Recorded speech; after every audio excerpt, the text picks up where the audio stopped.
Hello. Good morning, Julia. You know what?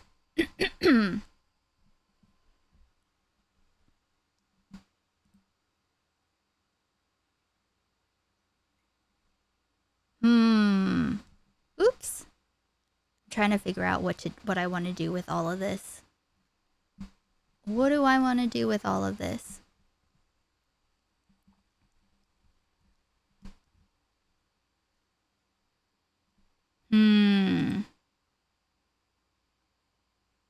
Whatever.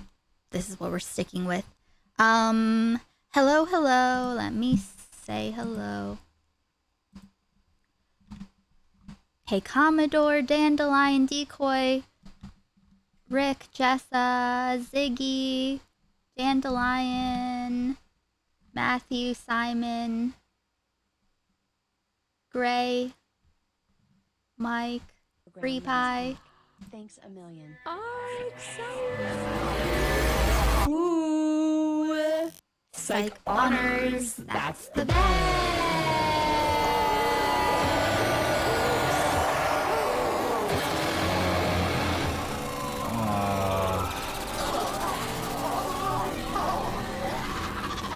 Thank you so much. 41. Thank you so much, Rick, for the $41 super chat. So base, so pog. We are 4 numbies right out of the gate. Wait, hold on. Let's do... I like Jessica Pissel Pussy Lips. How about that? How's that grab you? Oh my god, was she here for that? Wait, how is that better? That's We're naming disgusting. someone specific pussy. Okay. Jessica, do you still want me to lick your pussy? It's kind of like... Acre day. Thank you so much, Commodore, for the $10 Tommy C. Everyone say thank you to Commodore for saving you from all Tommy C alerts. And I'll add something. And see, she hasn't really thought through her position. But like again, asking Aiko to think through her position is like asking like most four-legged animals to have 4 legs. So low bar, and she still misses it every fucking time. Dandelion _ official tipped $15. You're the best. Have a lovely birthday. Birthday cake emoji. Party face emoji. Numbies KGTG keep my phone alive. Flexed biceps emoji. Thank you so much, Dandelion, for the $15 Hans 4-legged animal roast. Is 41 scary? Nah. I feel like I'm gonna start feeling like I always feel like a year ahead of wherever I am, kind of. Program last week. Thanks a million. I'm excited. Ooh. Psych honors. That's the best.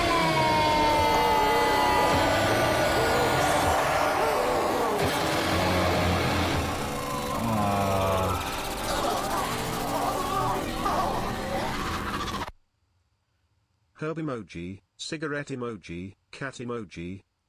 Thank you, Mobbins, for the $10 Psych Horror So Base So Pog. Thank you so much. What was I gonna say? Frankie, you cannot sit there. Come on. You know already. Don't act like you don't know. I don't do this. I let you go everywhere. Excuse me.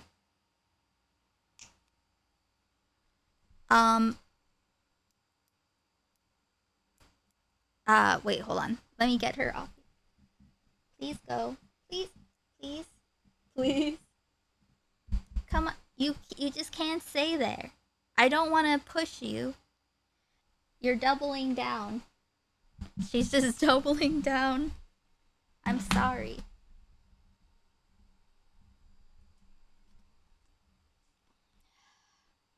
All right. Don't you go back. Don't you go back. she's trying to sit on top of the computer fan, like the top of the PC. But yeah, I always feel like I'm the age before.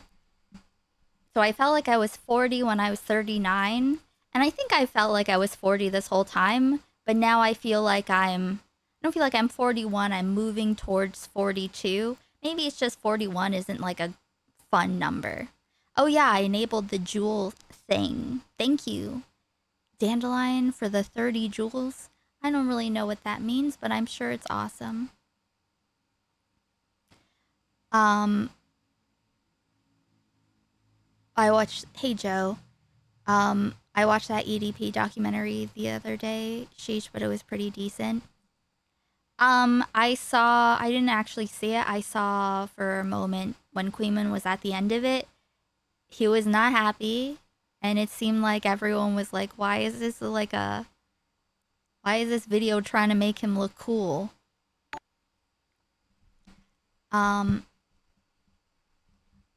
Which is, you know, a reasonable point, I would say. Here's my birthday family. So, poor Riley's shirt is transparent, that's fine.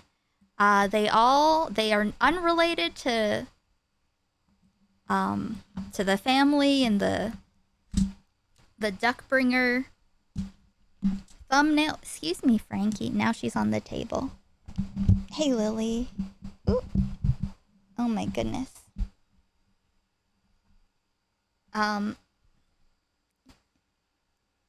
But yes, they are not the same people as Duck's pedophile family.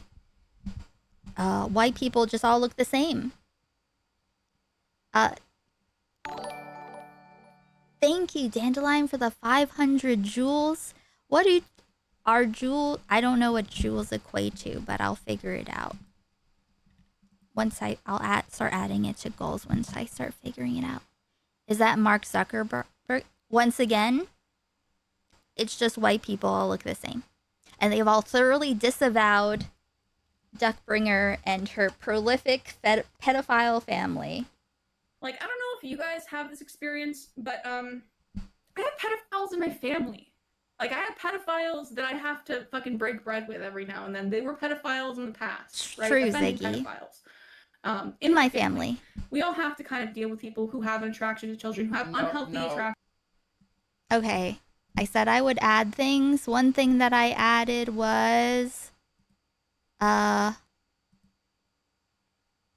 this one has glasses, and I can add other stuff. I can just add random things. Should I have my glasses one or the other one? What do we think? Was 40 scary? No. Thank you, Dandelion, for the 250 jewels.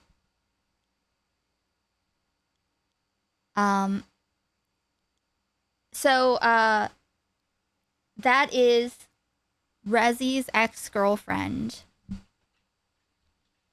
who is defending Food Shops the pedophile. Hey, Envy.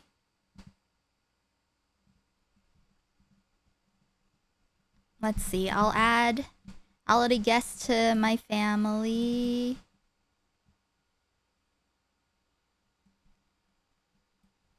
Oops. Frankie, she's taken up the whole table. Thank you for the 200 jewels. Throw back to Rezi. Did you know about him not being my friend anymore? Look, Tim Pool is at the birthday party now. No one invited him.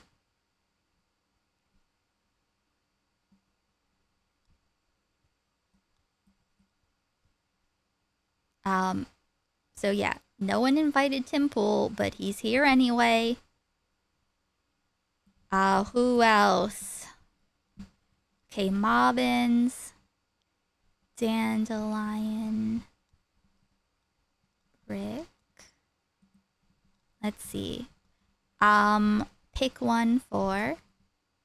But I never knew what happened one day he wasn't here anymore because he decided that he did not like me anymore. I think it was a lot of people blamed it on Duckbringer, but I think that I scared him when I was going after Smugbug.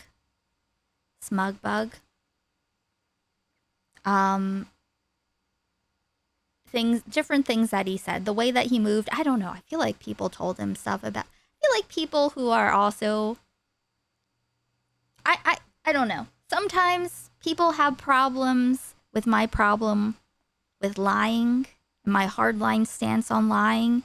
I guess they don't like that, which is something that a liar would feel. But yeah, he said that he made up a bunch of excuses, and call a bunch of people on stream, and so it was like Dickers, I think Aiden, there were like multiple people there trying to like figure out exactly what it was. I like Jessica Pistol Pussy Lips. How about that? How's that grab you? Oh my god, was she here for that? Wait, how is that better? That's We're naming disgusting. someone specific pussy. Okay. Jessica, do you still want me to lick your pussy? It's kind of like. Thank you so much, Jessa, for the $10. Tommy C, very base, very pog. So there was a call with like 7 people where nobody understood why he didn't like you anymore. Queeman, J-Stock, etc. Yeah. Well, here's the thing. He decided he didn't like you. I would have thought he had done something insane and almost didn't want to know. You know, the thing with that is that like I feel like sometimes like when I was going after Edwin, Xylee was getting progressively more nervous, right? And she was like, "Oh, if you're ever gonna come after me, give me a heads up, haha." And I know that they were talking for a while. There's a, I don't know if it's like potentially bad people hyping up me being bad when really they did something bad, like Xylee. I don't know. I know Becky says stuff behind the scenes about me. I don't know if Rezi got paranoid, because he was paranoid. He thought that I was going to make thumbnails and stuff about him.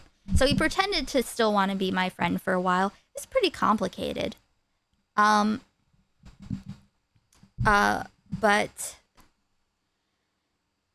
the thing is, like, I know he did something, because he also redact.dev'd our DMs.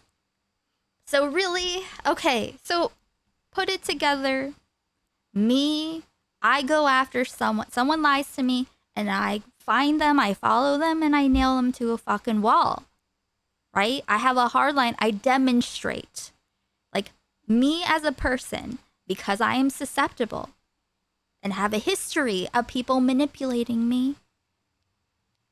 I don't have private conversations and stuff anymore. I want everything out in the open, and I don't want people to tell me things that they want me to keep to myself, because I no promises with that, okay? Don't tell me your random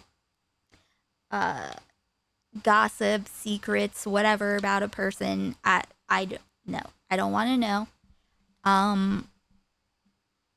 But so, I'm not calling people out for every little thing, but if you lie to me, I will tell everyone, and I want people to know that.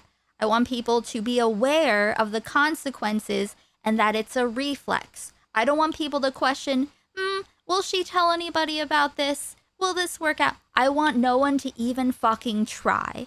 And so I make an example of someone when this happens. And I was making an example out of Smugbug. And then Rezi started to not like me.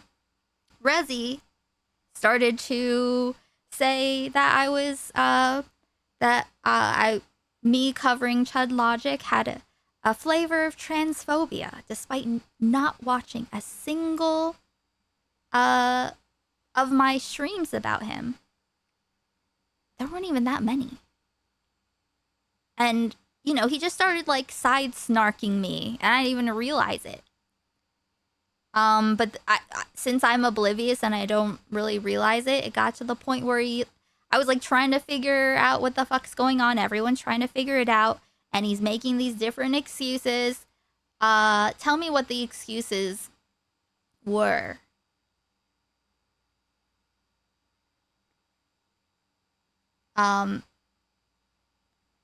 There was that. There's a transphobic, covering Chud's transphobia was transphobic, I guess, but also, hey, post hominid. But he had different excuses, but then it boiled down to stripping everything away, that I am exactly the same person I've always been. Everything that I was doing presently is what I've always done. Everything is in line with the exact person I've been. He just has recently stopped trusting me and doesn't like me anymore. How did you manage to transphobically call out that transphobia? Because people are too fucking stupid or too lazy or both to like think about what something could mean and just like presumed. Like he thought that I was covering Chud Logic and mocking him and calling him a chaser. That is not what I was doing. I was calling him out for being transphobic and fetishizing. And, you know, all of this stuff. Think he's claiming to be a victim who was groomed in his mid-30s by strangers during COVID.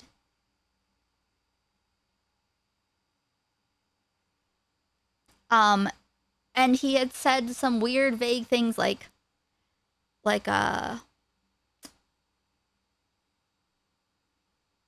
more time goes by, the more I'm kind of like, huh, okay. The more distance I get, the more I'm like, oh, okay, yeah, that's true. Like, the more I'm like the idea of like getting separate from the idea of who I thought a person was, and just like, you know, looking at them, looking back at, you know, the actual circumstances and go, actually, you know what? That does make sense. Like how I'm doing with J-Stock right now. Actually, no, that does make sense. Because he said something to me about like how he doesn't think all lies are created equal, and for like 3 weeks. Because also, so Dickers talked to him. And at some point, there were a couple things that happened. I don't know, this fucking timeline. Whatever. I just want to hit the bullet points. Which is, Dickers talked Rezi into talking to me, and Rezi DM me all this like mushy friendship love stuff. Like, I'm so sorry that I spoke on your coverage of Chud Logic when I didn't even look like I should have given it my time and energy, and I'm gonna really do it. I'm gonna watch it, I'm gonna take notes, and we'll talk about it. I'm like, cool, that's great. That's what I want. I just want someone to have an opinion based on like what I actually said, so we can talk about it and not just presume someone that's supposed to be my friend, like presume like a trope just because that's like the lowest common denominator trope in commentary when it comes to like trans people. Like, oh, everyone makes fun of Chud and calls him a chaser, therefore I must be as well, I guess. You could call him a chaser if he's transphobic because it's weird. Hypocrisy and transphobic fetish on his end. Well, yeah, but the point isn't the chase. The point isn't the chasing. And so I don't call Chud Logic a chaser specifically, even though he is, because I want to be clear that, like, that's like a secondary issue, because the primary issue is that he has genuine hate in his heart for trans women. He hates them. He hates that he wants them. It's fucked. Like I said before, we'll watch Rick, did you hear about the Vlad the streamer who cross dresses and like walks around and stuff? Has like long brunette hair, and recently was assaulted in by a random sex pest on the street who hit on him and tried to get him to go home. And then did he get arrested? I don't know. Did he get arrested? But he tried to talk him up. Unsuccessful. Knew that he was on Vlad was live streaming. Knew that they were on stream, right? And asked Vlad to go home with him. And Vlad was turning him down, and then he asked, like, "Are you a woman, or are you a girl or a boy or something?"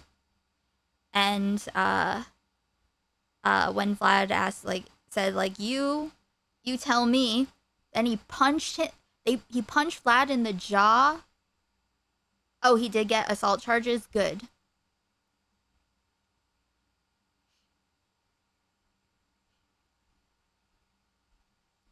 And Chud Logic literally cracked the fuck up. We'll watch. I saved his VOD because we barely got through it because I spent a billion hours just ranting about it. The beginning, but he said he literally was cheering. He was chanting. He said, "Mess with the bull, you get the horns." And he said at the end of everything, when I skipped to the end, he said that, you know, in that situation, he's got to say that the violent sex pest was in the right.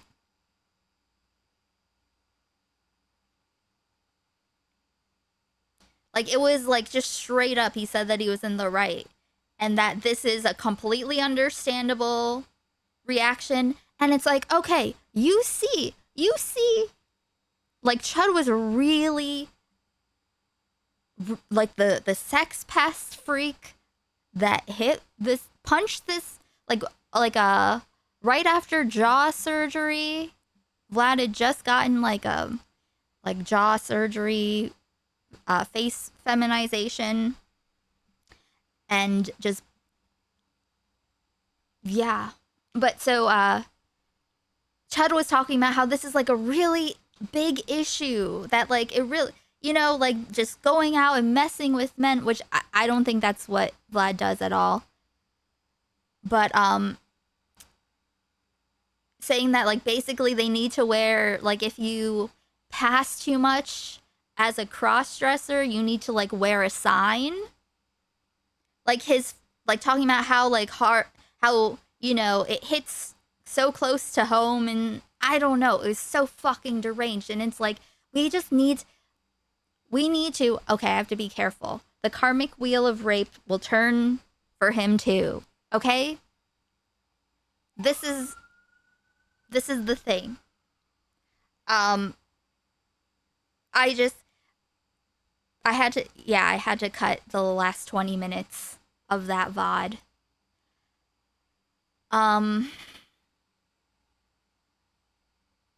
But he was like cheering. They need to understand, men like that need to not feel fucking safe. They feel too safe in this world.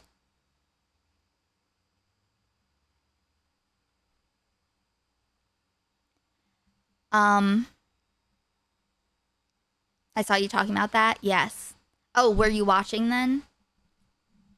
So fucking weird.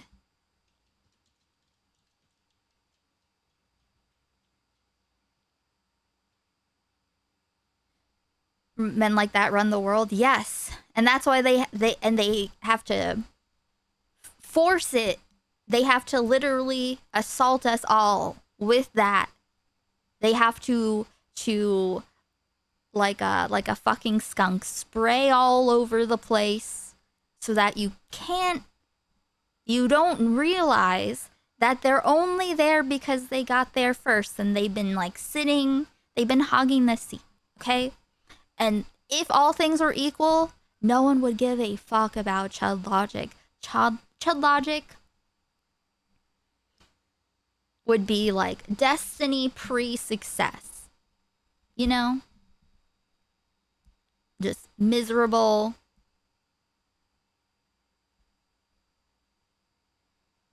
But yeah, so I forgot what I was talking about. Thank you, Sidonia.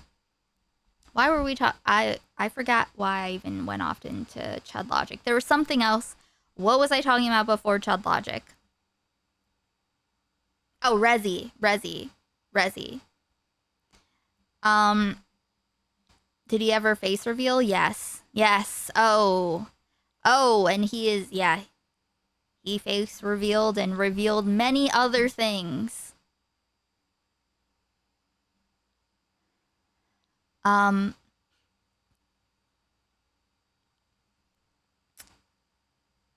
was I gonna say? Oh, so Rezi had said that he was gonna like actually go through it and have like take it seriously, and how he shouldn't have just spoken on it without looking and all this stuff, and how he still wants to go to the beach with me, and how he loves me, and like wants to be friends still, and I don't fucking know all this shit. I was like, cool. I was like, yeah, take your time. We'll take a little space, you know, and just you tell me when you've done that, when you've looked at whatever. And then 3 weeks later, turns out the whole time I told him at some point to I reassured him because he seemed very cagey. I was like, he seemed extremely cagey. I'm not like looking back at our stuff, so I can't I don't remember like what happened when, but I just remember him being super fucking cagey and nervous, and I was like, he thinks I'm gonna expose him or something, you know? It's like, oh, that's okay. Huh.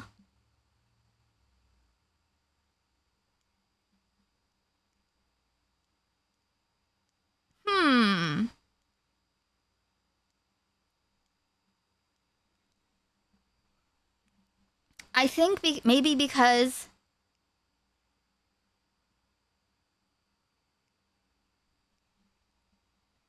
I feel like I'm getting closer. I feel like I'm getting warmer when it comes to like what really went on. Because as soon as I like reassured him that I would like, I'd never do streams the way I do about Erudite, about him. I wouldn't make any wet thumbnails or anything like that, you know? No, Chud Logic.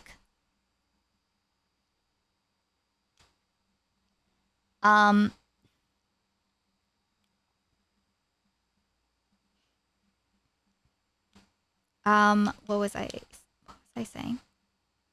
Oh, so after I reassured him though, then nothing. 3 weeks later, because I don't want to, you know, I'm not trying to hold anything over anyone's head. I was like, okay, cool. And I was just, you know, chilling. And then, but he just turned out that he was not sure he wanted to stay my friend the whole time. And I'm like, dude. That's very offensive, because I didn't want to be like, why, if you don't want to be my friend, why are you making me think that you still do after all of that? Like, I don't know, like it's I find it offensive because I don't care. If you're not who I thought you were, oh, okay, cool. I have other friends. And so The audacity of this man to think that I would even give a fuck if he was on the fence, if I knew he was on the fence even a little bit. Please. Please. Anyway.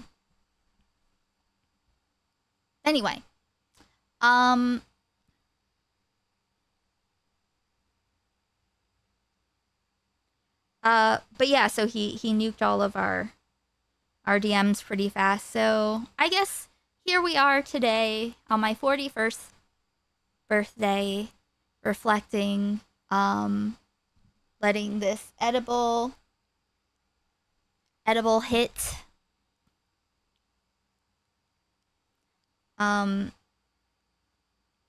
Just I am really appreciative of the progress that we've made, that we've made. The edible is 3 chi, cruise control. It's supposed to be 100 milligrams per gummy, and it is not. True, R.I.P. Ruth. Shush. Anyway, so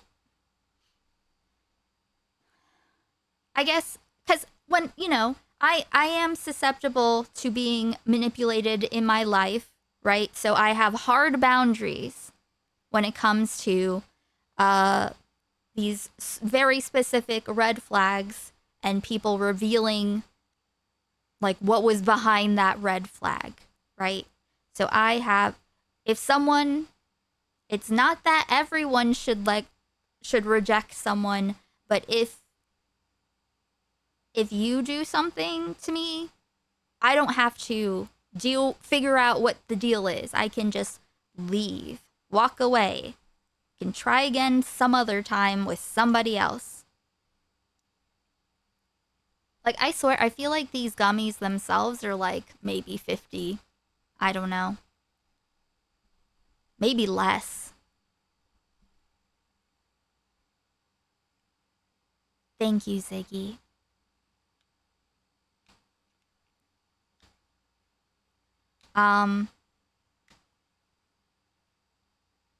It's been a crazy life, and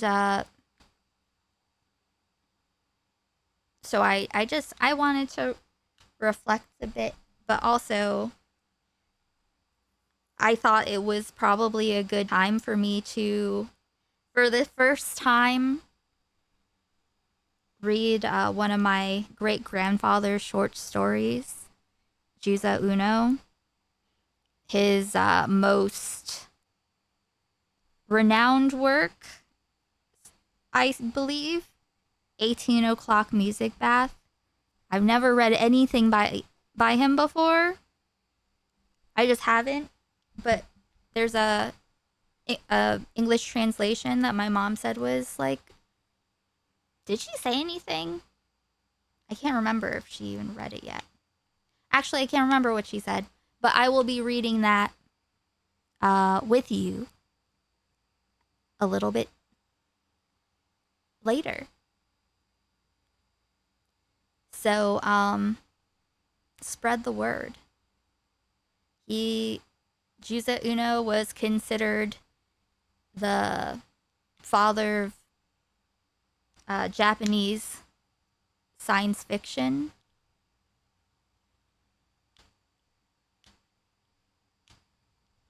And it seems like a good time. So I guess, here, let me put on a music.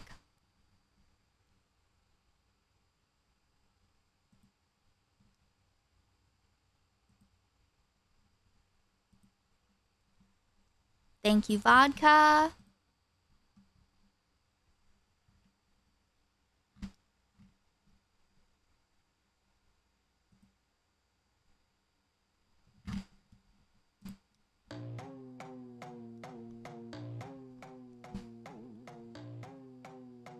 We are going to watch a movie, a weird movie. This. I don't know what it is, but Dav said Buffet Infinity.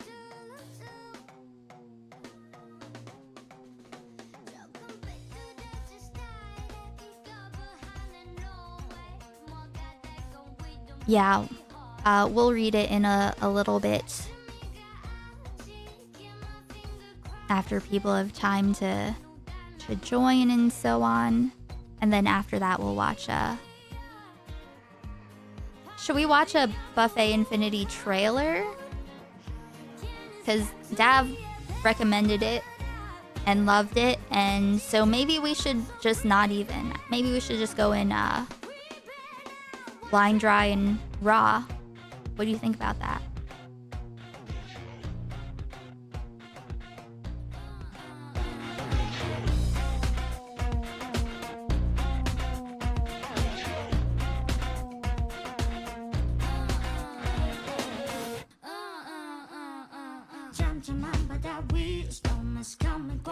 Let me see. Okay, cool. I'm glad to see you, Ziggy.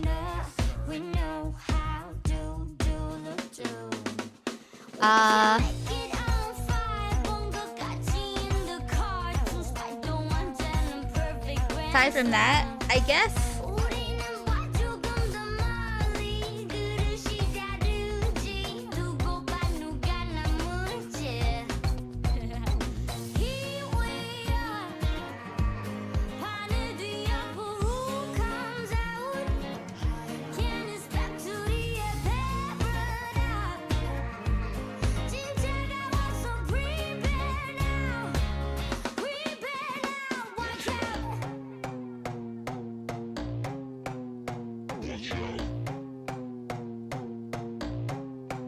do I have... Oh, I just realized Venmo has a business thing. But presently, I don't think so presently. They prove nothing. This is on the music video reviews list.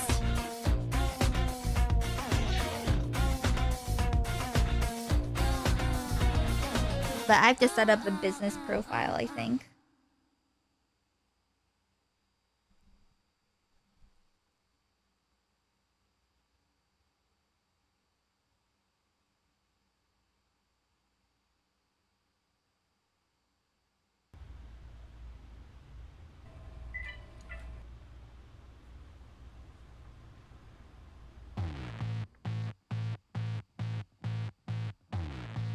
I like Jessica Pistol Pussy Lips. How about that? How's that grab? Oh my God, is she here for that? How is that better? We're naming someone specific. Jessica, you still want me to lick your pussy? Happy birthday, birthday cake emoji, party face emoji. Thank you so much, Gray, for the $100. That's so awesome. Thank you so much. So bass, so pog.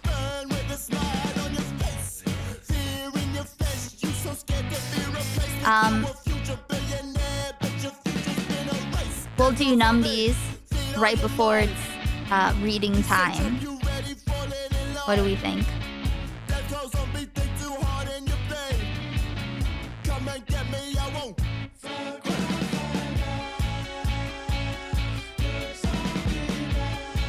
Let me add some more things to the screen then.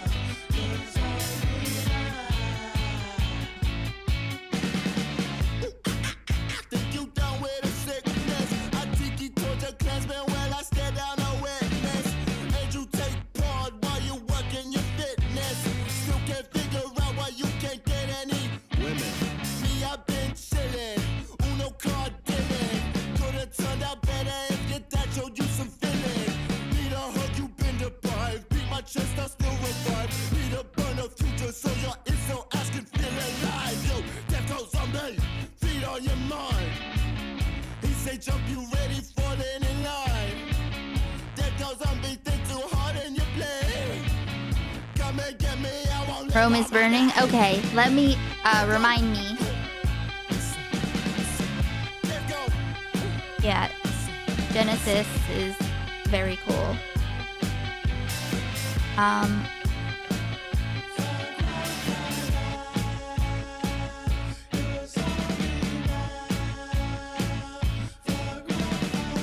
What's something else that hasn't been up?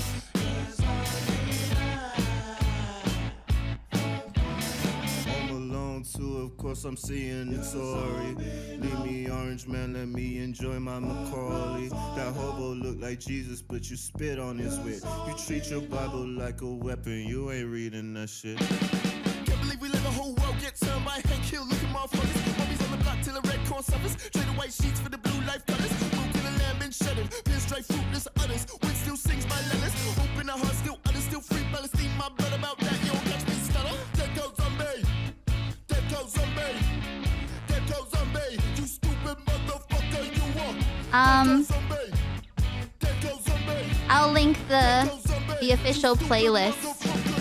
I'm making a more chill one too. Stop. Stop.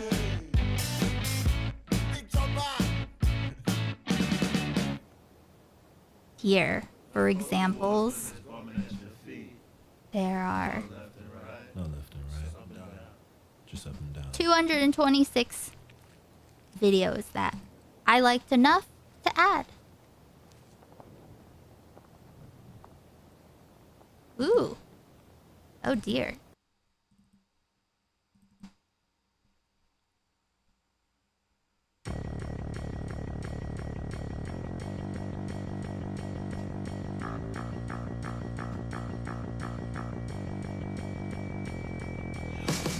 Så blæslet til kjem dårlig det slår der en kul svære tam så tror der red shot real the sun nation bed sneak out give them a frisk spur on land no diva we know they've got more than that scram lawa I'm a stroll to the bank get me Cammy's money and give her my thanks we'll call it back oh yeah can you make the can you tell me what the songs in that one stream are at some point, and I'll add them. I like just going with whatever, you know? I feel like people are getting kind of an idea of stuff that I'll like or not like. So, you know? So it's just kind of like whatever, you know? Oh, you did? Oh, I totally missed it. Thank you. I didn't even see it. But thank you for doing that.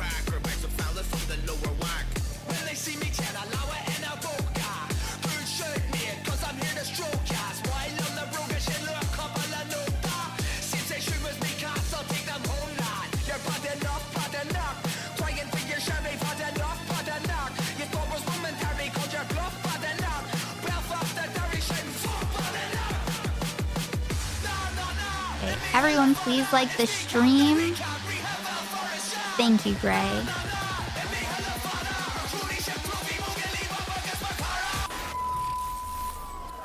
They shouldn't be playing Glaston, Gray. You know what? I think it's a good time to go get the Numby Queen. Let me go grab that little baby.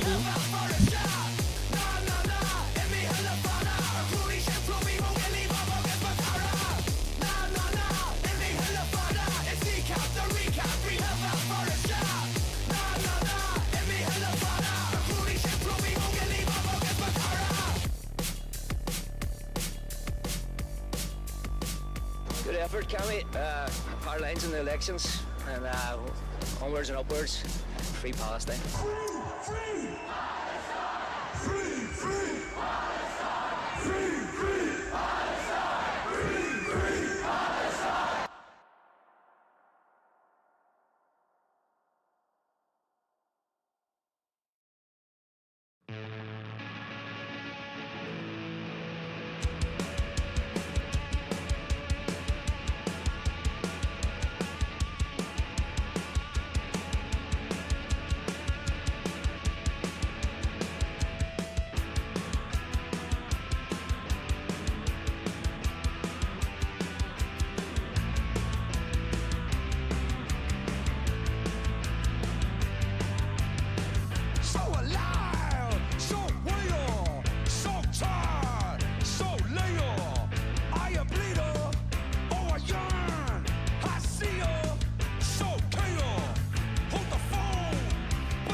Here's the baby. Oh no.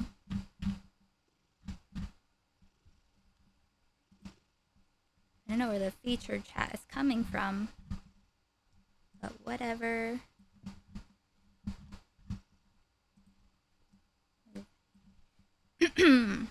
Okay. Hey.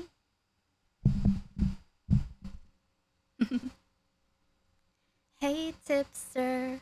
I'm liking what I'm seeing. Numbies, numbies, numbies, numbies. Give me your numbies, girl. Numbies, numbies, numbies, numbies. Give me your numbies, girl. I need your numbies right now. If you give them, you get paste as a treat. My sweet baby. This is her favorite one. Turkey. Such a beautiful, beautiful baby. Yes, everyone, please like this stream.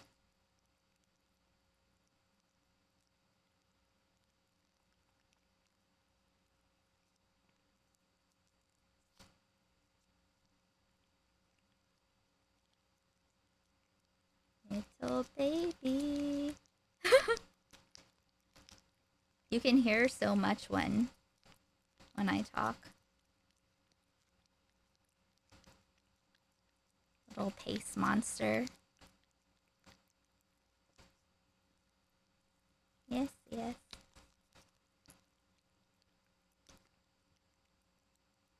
I'm wearing my President Sunday sweater while I'm on the camera.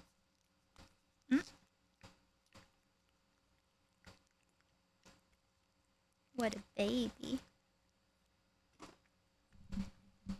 Look at this baby.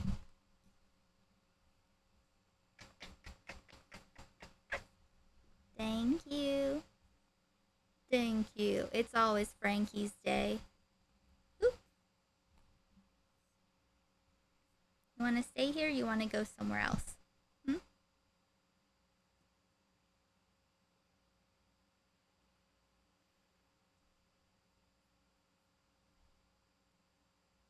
Good here?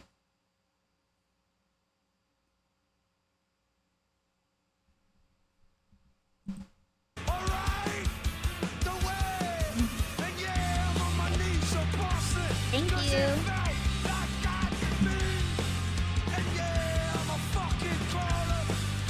I'm just gonna rinse my paste hand.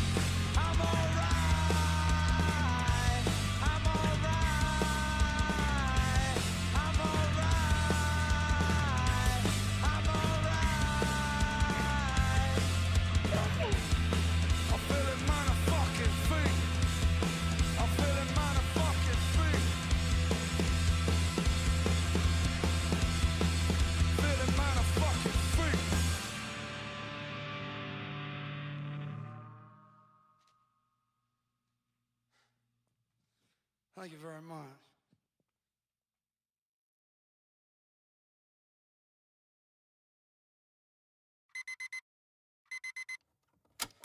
Out of mind when we out of sight. We come alive in the dead of night.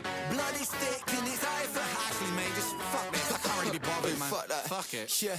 So the story goes. Come about on smoke forever, let the sheep them know. I'm a beast when I'm on the Charlie, bro.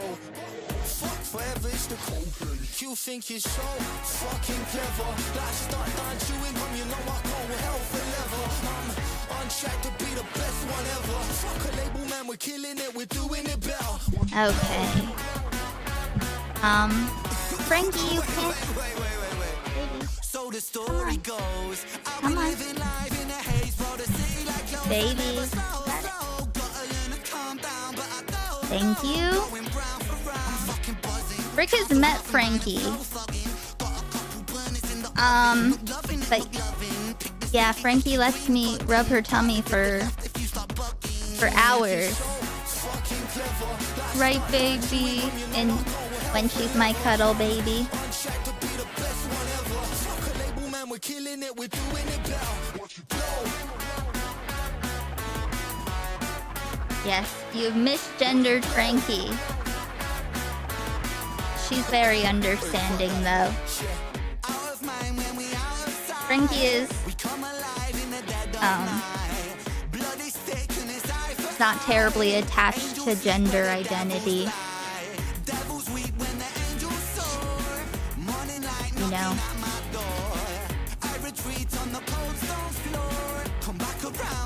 My baby. Hey, so boy, hang on one second. There's just this greedy little prick that I want to talk to you for a second, man. Would you let me talk to him? I make sure that I don't mess around with her too much. You know?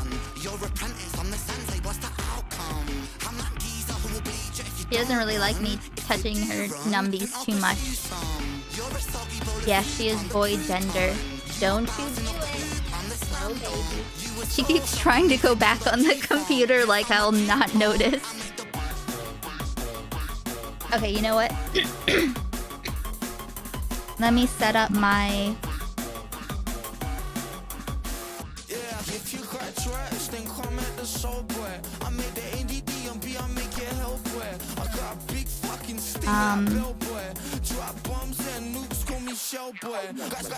Let me see if I can find something.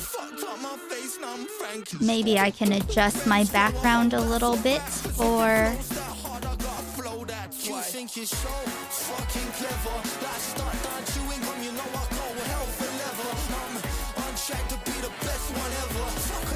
We're killing it, we're doing it better.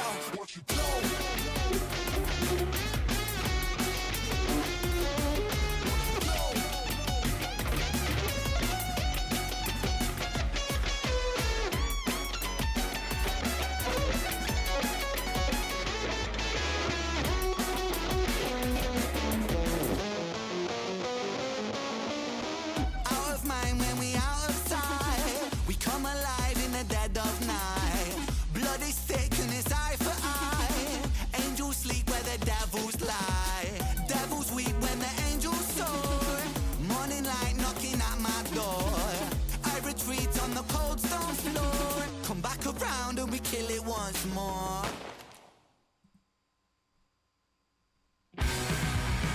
Let me see.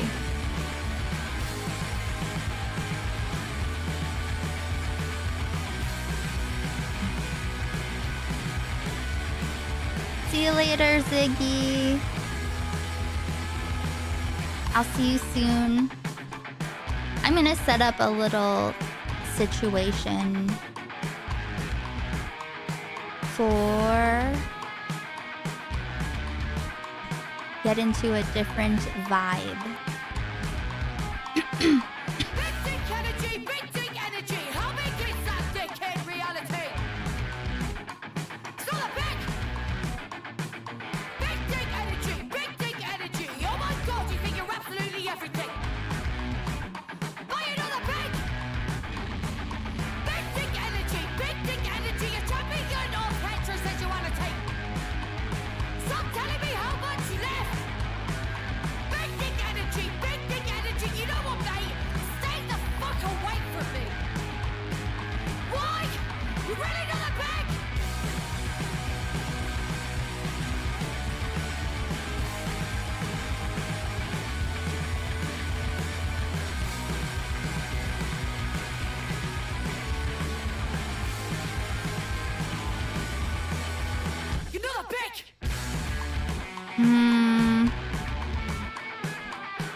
I'm going to Berlin next month, and I'm obviously going to have questions about whether I like Trump. I'm also nervous to say I don't like Israel. Does anyone have insight on this? I don't know. Do we have any Germans? But yeah. Yeah. You could say that you're Canadian, but if you're gonna say it, talk it all, you know, I don't know how people are gonna react. But I would say either you lie to people completely and say that you're from Canada, maybe have a different name. Okay, then yeah. Then I'm sure you'll be fine. Hey Marcus. As Canadian, prefer you to listen. Cultural appropriation. Say you're from Greenland.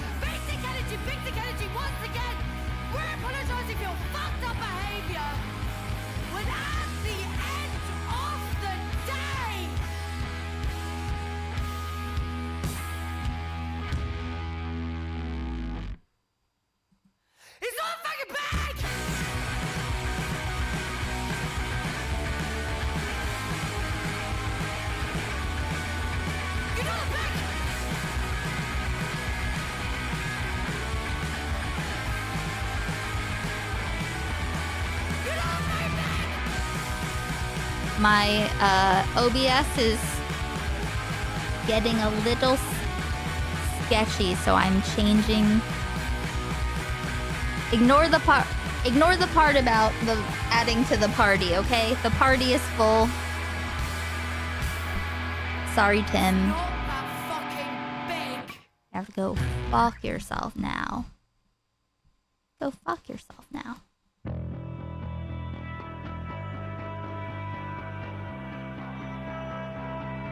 Okay, after this.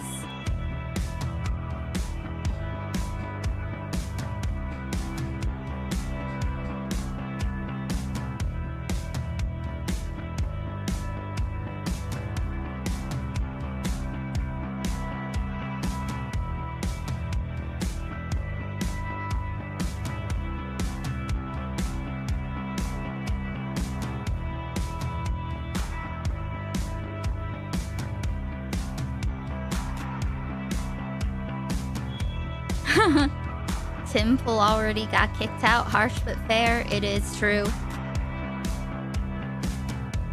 Like I said, boundaries. Boundaries are important. You've lied so much your teeth have become rotten. Yellow and stained from all the shite you've been talking. And it's left to us to pick up the pieces.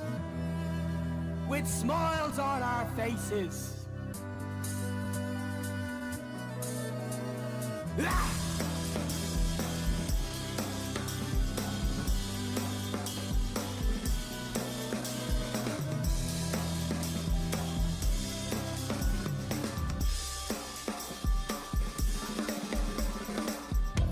no to wanker landlords running the country.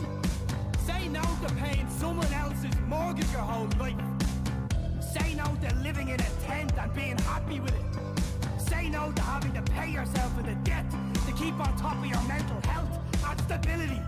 Just say no. Say no to being told lies your whole existence. Say no to gentrification.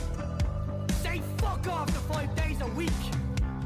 Listening to some prick telling you how to lift a box. Just say no. Say no to being hard working and getting stuck next door to your whole life to a wife-beating morphine legend. Say no to Tato and yes to King. Say no to bus drivers who can't pretend they love their job for 2 minutes.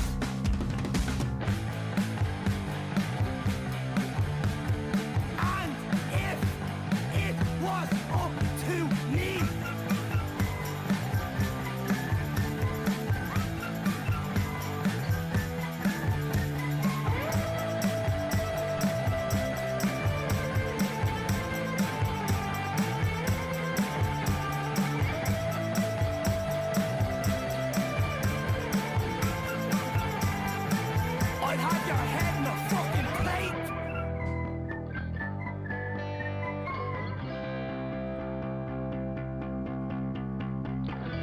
This song goes out to any two-faced prick politician making money off a mother and 2 kids for a bedsit.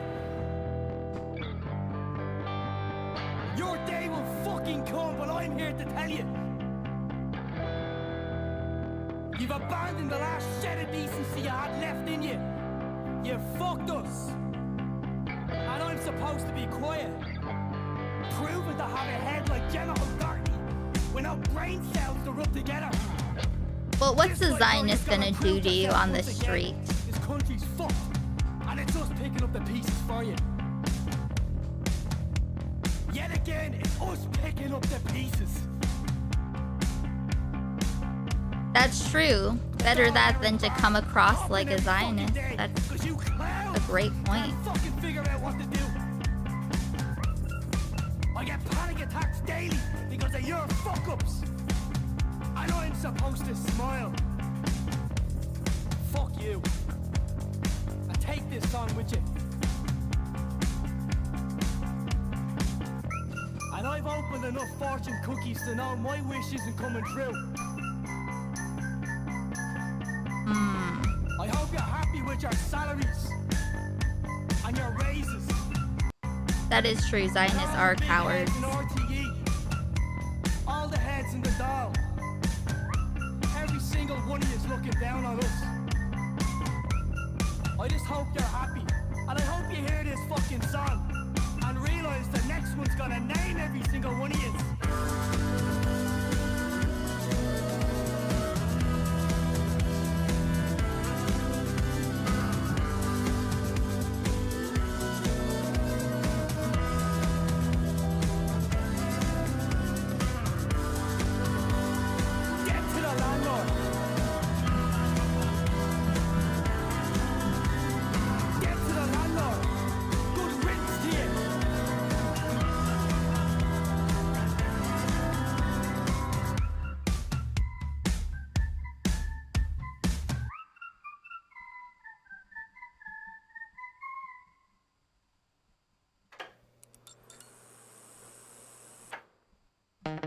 It's all show, they don't even know.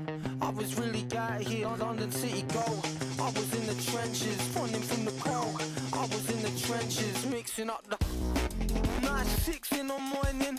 Blank Kappa gon' come kick my door in. Standard issue pepper spray got me pulling. Swallow 2 fat boys, now I'm all in. I don't want no trouble. Let's just wait and see. If your search concludes nothing, then you've got to set me free. You got nothing on me. I'm done. Step out of the car. Look at me. Down on your knees. On your stomach. Hands out in front of you now. This a joke, I don't even know how the fuck they find out. There must have been a grass. I was making waves, now I'm laying on my eyes. I was making waves, selling raps in a park. This the way that we function. Way of life is the scene to the junction. Dangerous it be when you make the assumption. Riot shields, red roses and truncheons. I don't want no trouble. Let's just wait and see. If your search concludes nothing, then you've got to set me free. You got nothing on me. Got nothing on me.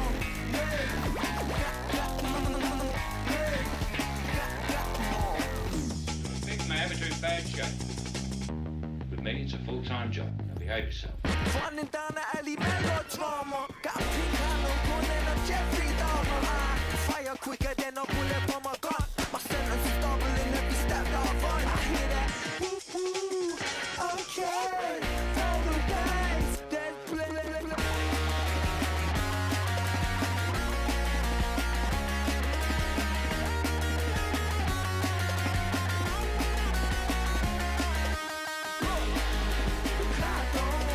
Trouble. Let's just wait and see. If your search comes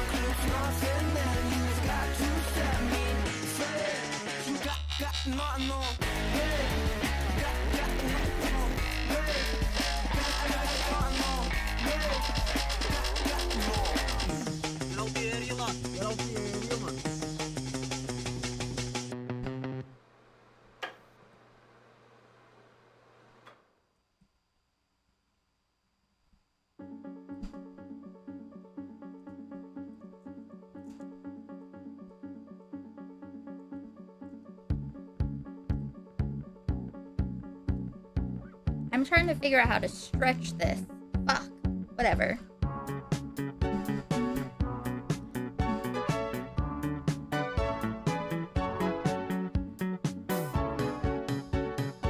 Thank you for joining my, me and my white family. You may have the money, but you've got to go. It's sensible, it's sensible. And those endless seasons that go on and on, incredible. But I'd sooner get out. I love this song. Remember where we went last year? You said everything about him, you've done your career.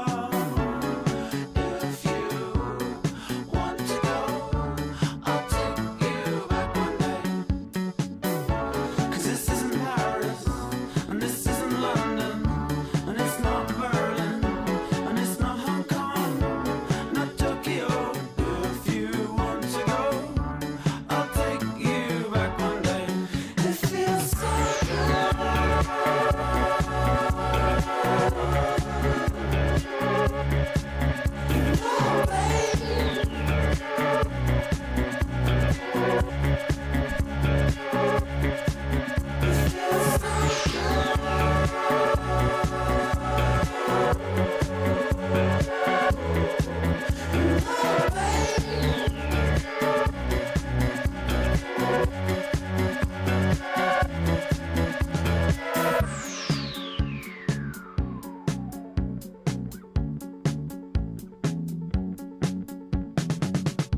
You may have the body, but do you have the soul?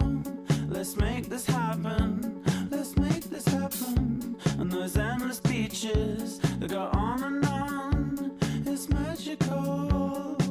But I'd sooner get Okay, out. after this song. Remember where we went last Actually, you know what? I'm gonna pee. You said Give me 1 sec. about him, you've done your career. And you said if you want to go, I'll take you back one day. 'Cause this isn't Paris, and this isn't London, and it's not Berlin, and it's not Hong Kong, not Tokyo. If you want to go, I'll take you back one day. Okay. Give me 1 sec. 1 sec.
Thank you, Passashock,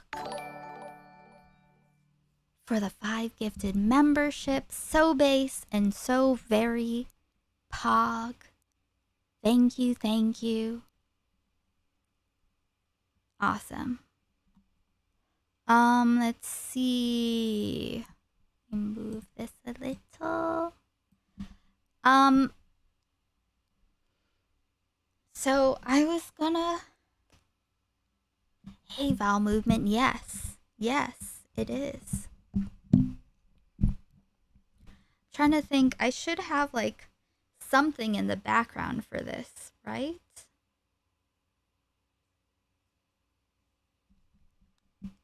I think that.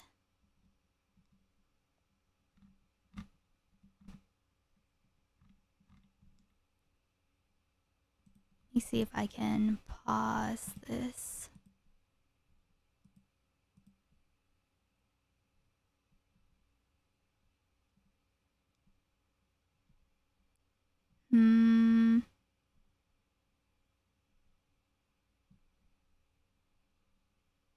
Maybe not. Wait.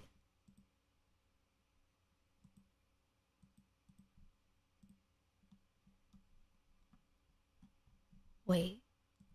Hold on.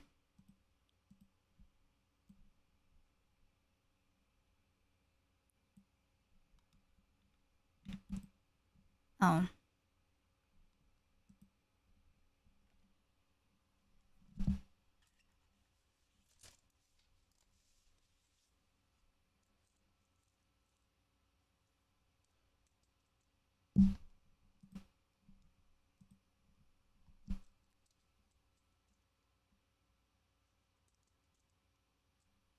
I don't know if this worked, but whatever. Thank you, Mel. Okay, whatever. I don't think that helps, but that's fine. I'm gonna turn off the alerts for a moment. Let me see if anything shows up again. Thank you, Passashock, for gifting a membership. That went to Mel. Let me see if I can find that other emote. I think I got all the alerts.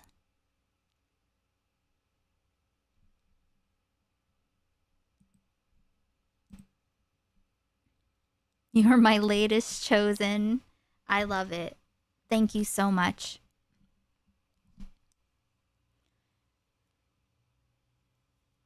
What kind of music should I have? Or some kind of background? What kind of background would I have for something like this?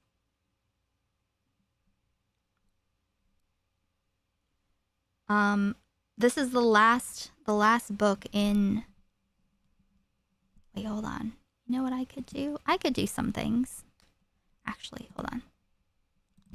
Let me...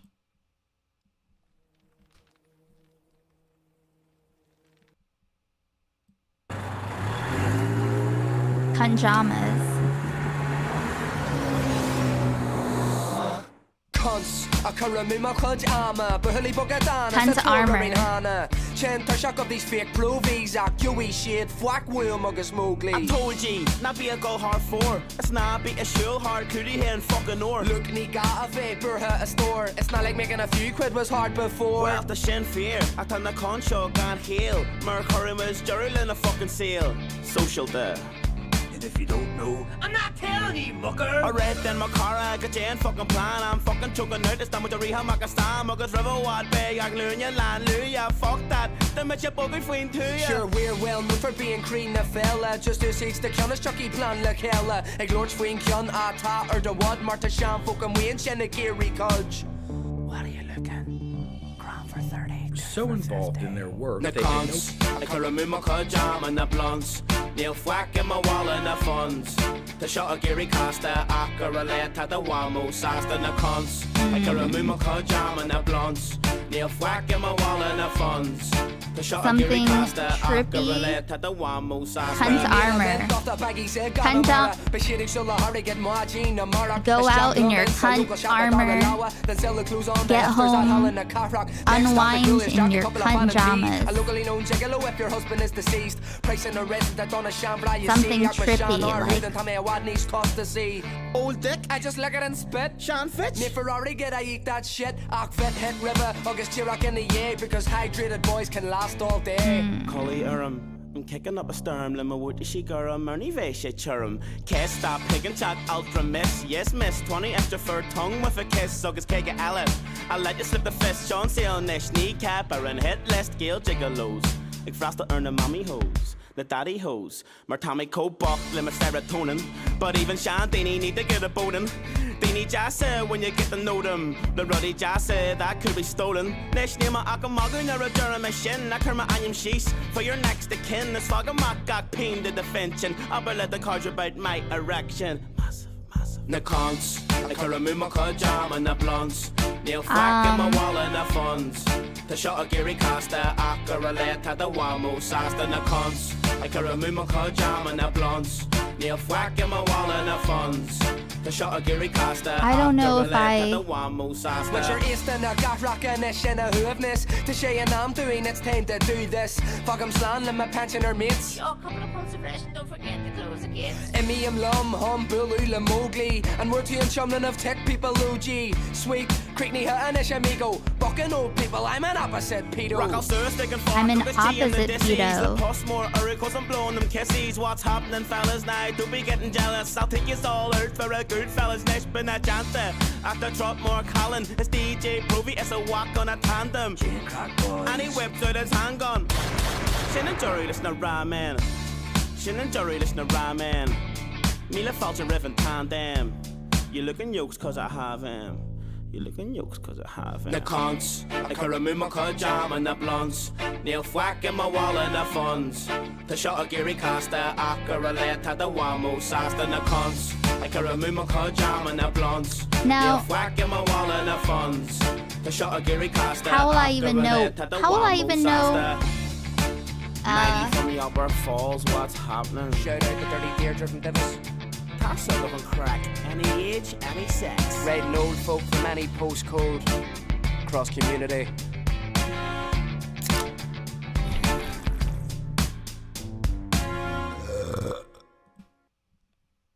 What can I even search for? Something with mountains?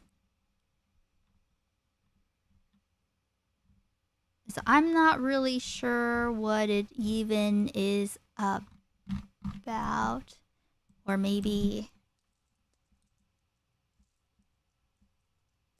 dystopian ambiance.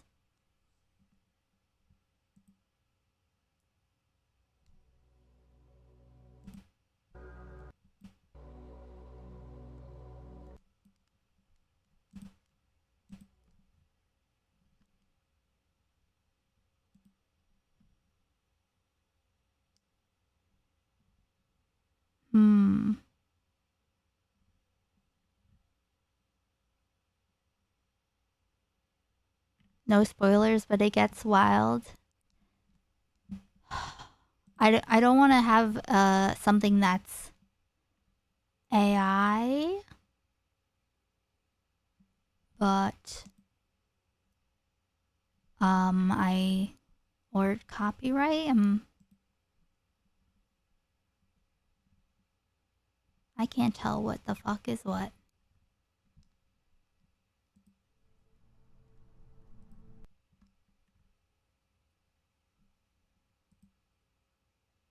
Some weird underwater creatures.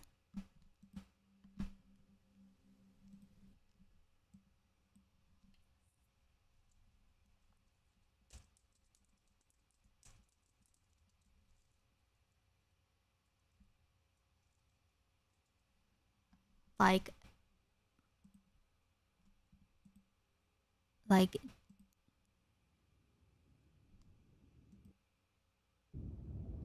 I just like weird underwater creatures.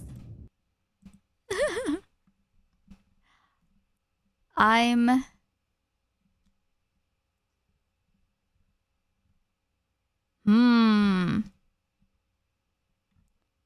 This sucks because now, you know, I used to be able to just look around and just try to find something that isn't copyright, but now it's like so much shit is AI, it's really irritating. What's Wendy Carlos? I don't know what that is. I don't want any vocals.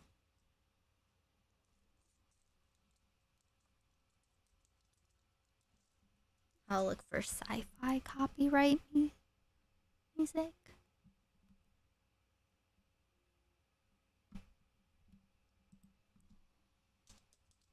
No AI.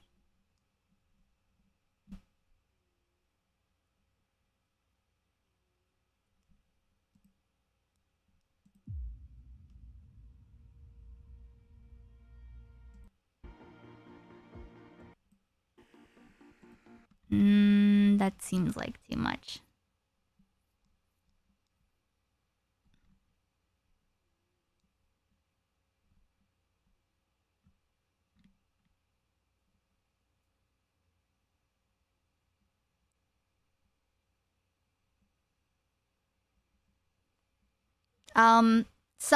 Someone said that the AI part was just like background portion. I don't know.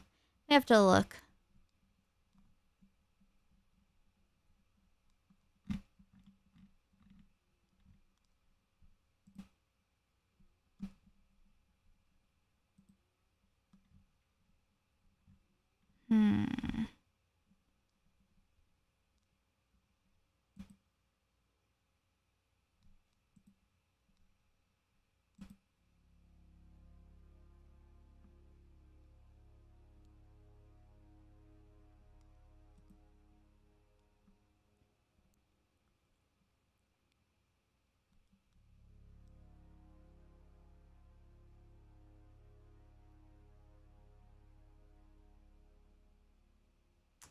I don't know if I want to take that chance.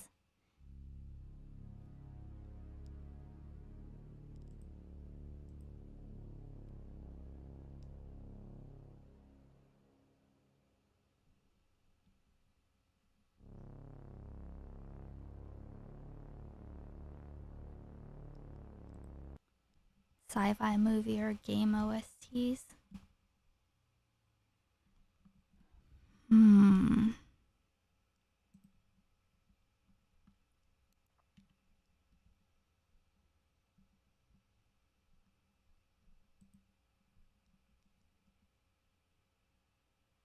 Laserhawk, but is that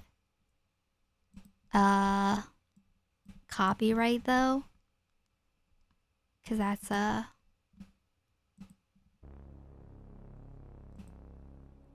public domain free jazz. I don't think I don't think jazz. Well, I don't know. It's hard to tell.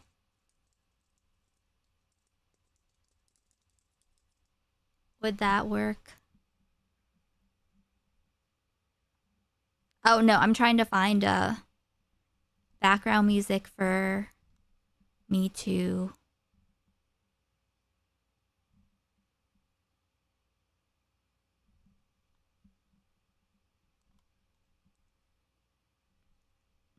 stuff that's public domain.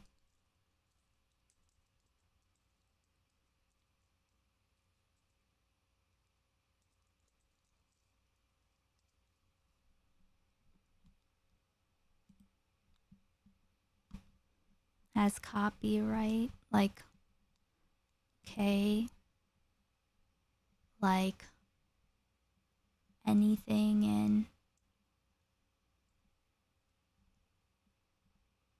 in particular?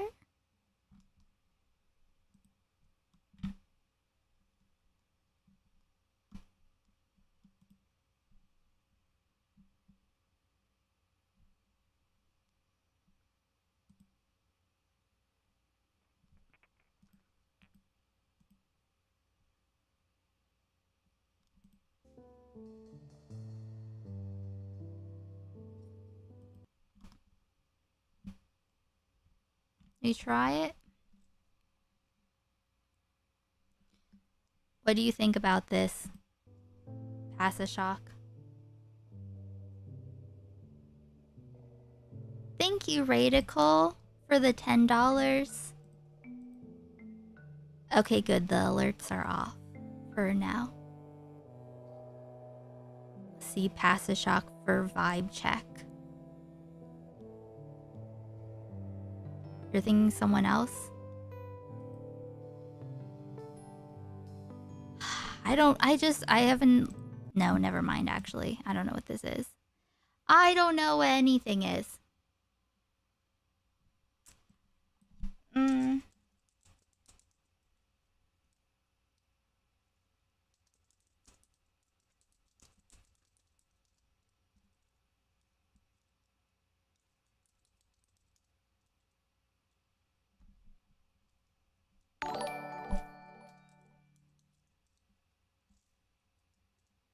Let me see.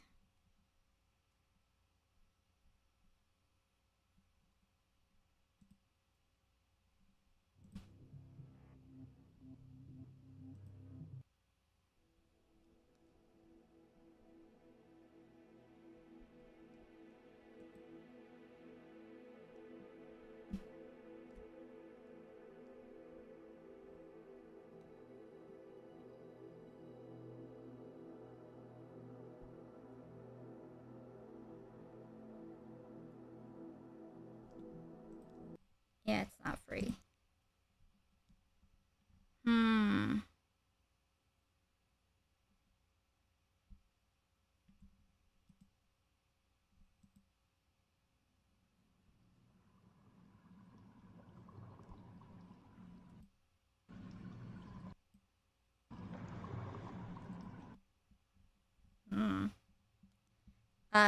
Elevator? No, that's not going to be good for this, I don't think. Public domain, dystopia, ambience. Okay.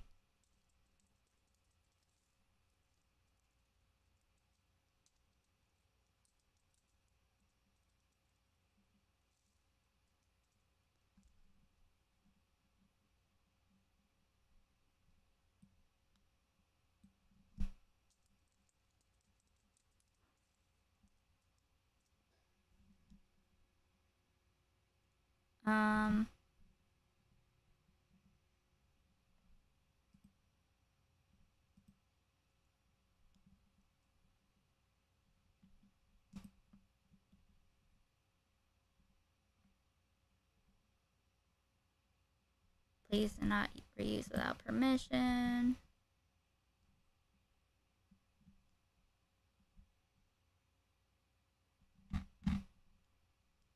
Public domain does not show up very well. Copyright free.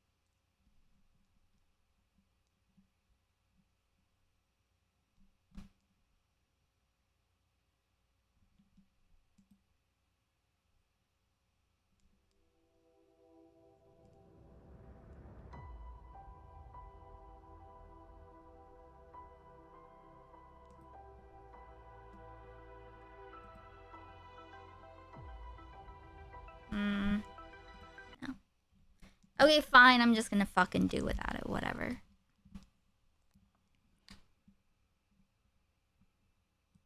Very dark sea. Maybe very dark sea.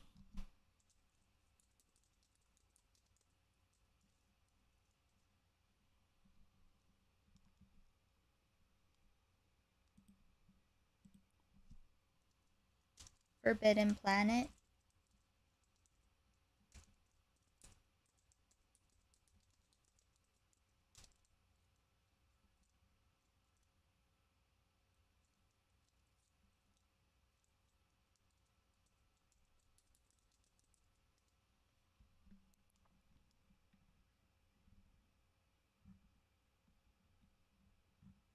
I don't see that on YouTube.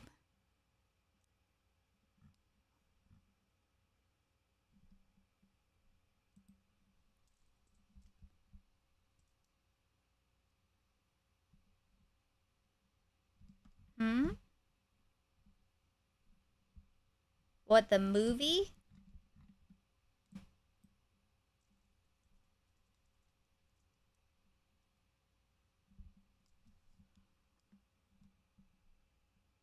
No.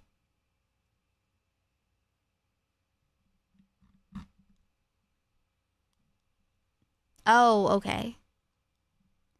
Let me see.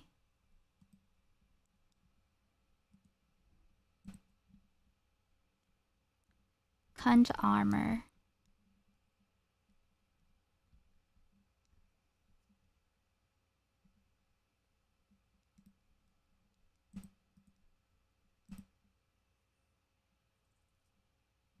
Unavailable. There's nothing there. Okay, I think it just doesn't want me to have any music in the back. It's fine.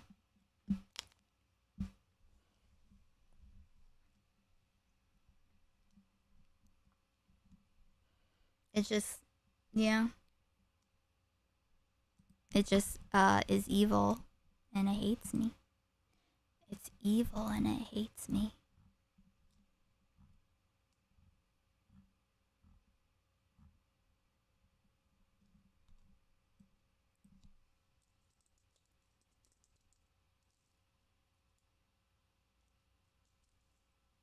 What's wrong with AI music? I hate AI music.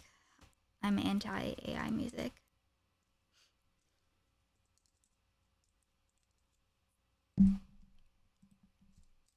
Let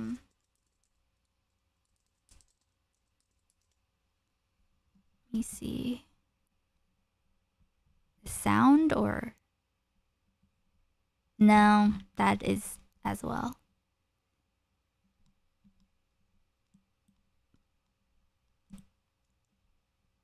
Let's see.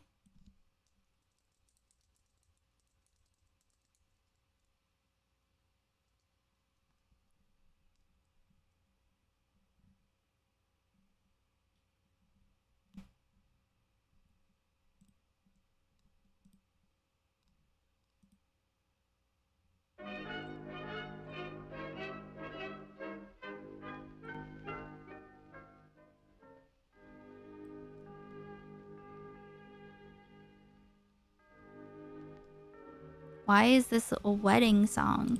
I feel like this is just a big fucking hell.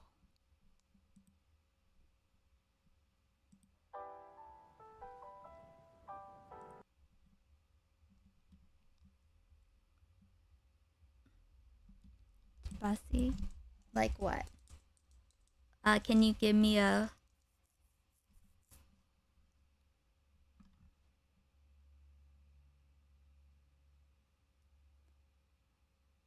Forbidden Planet? Nope. It is... There's nothing on there. Nothing. Although... Actually... I think I could do... Actually, maybe...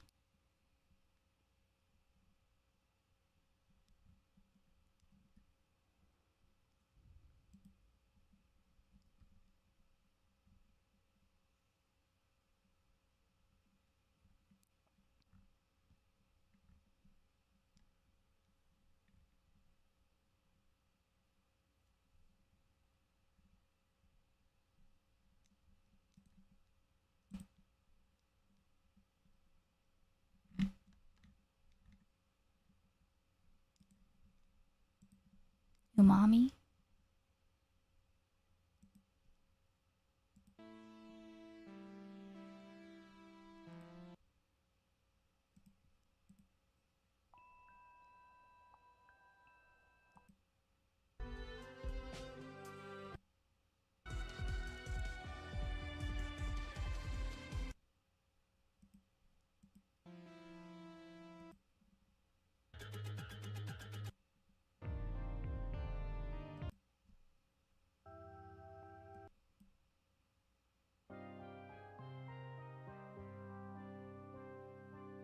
Always jazzy for a second. What, this?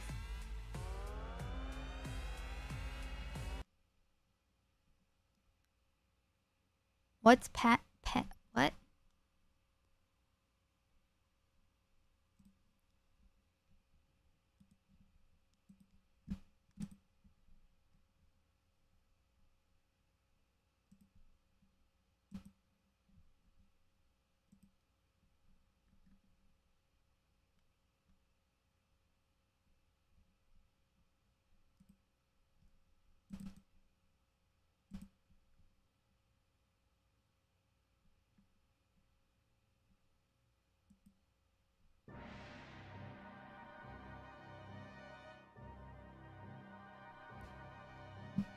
You need a music license for this.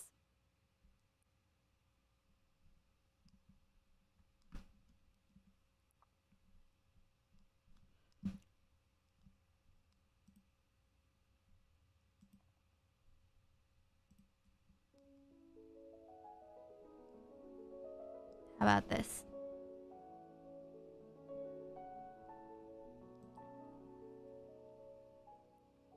Frankie's in the way.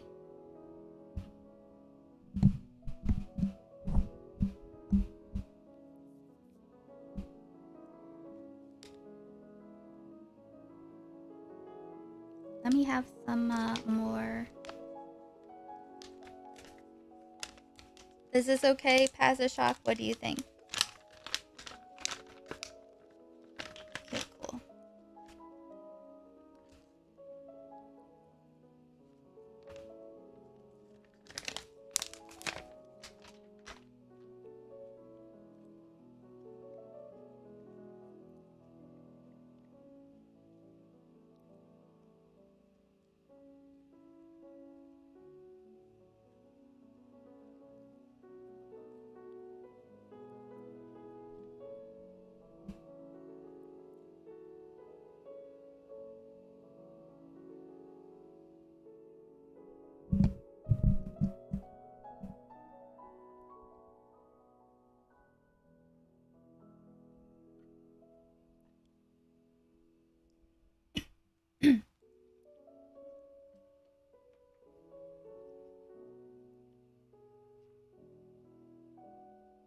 Okay.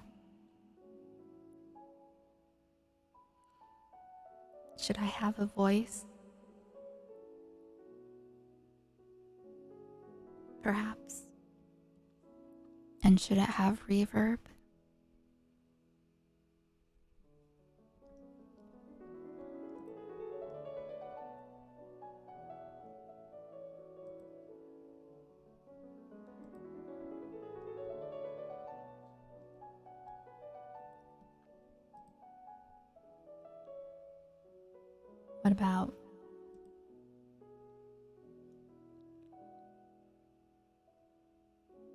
What about this here? Testing. I think this is okay.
Is this a good sky? I think it's okay. Actually, give me 1 second. Get in the mood. Climb into your pajamas, okay?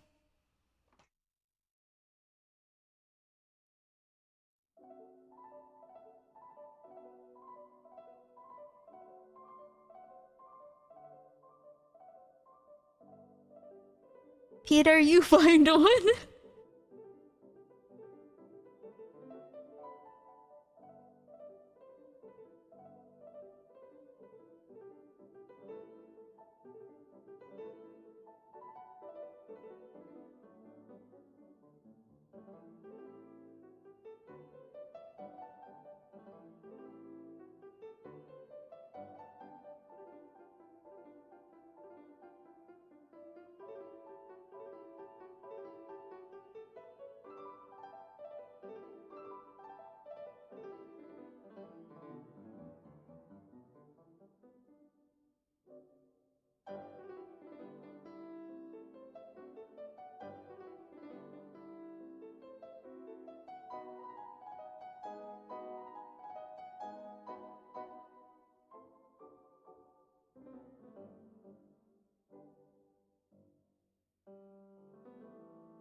Okay.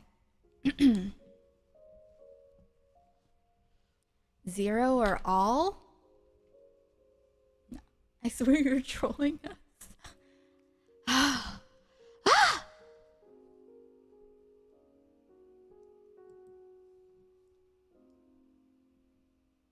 This doesn't have. This doesn't have to be AI. It's really simple. It's 12 days ago. Fuck.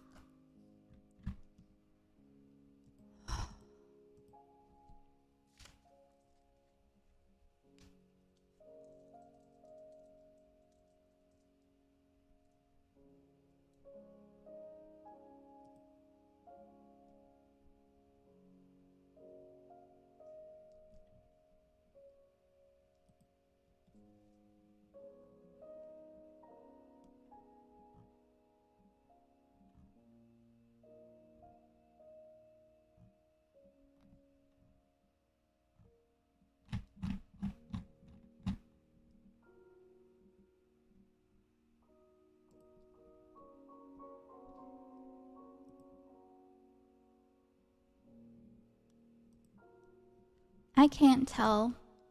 It was a joke. Listen, Peter. This is how it is.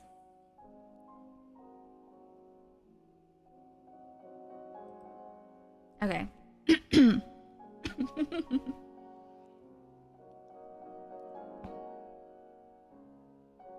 Are you ready?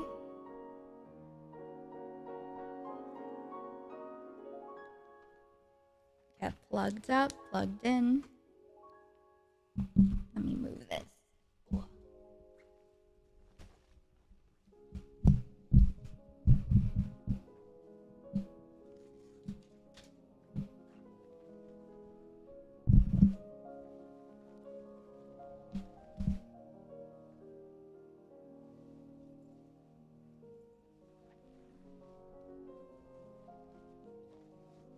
Frankie's taking up all my leg room.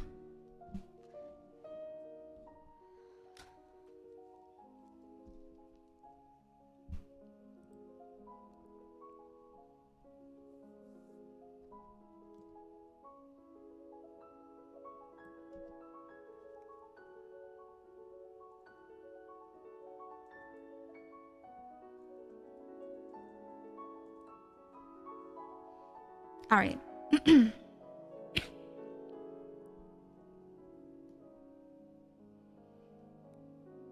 Okay, we're gonna read this short story written by my great-grandfather, Juza Unno.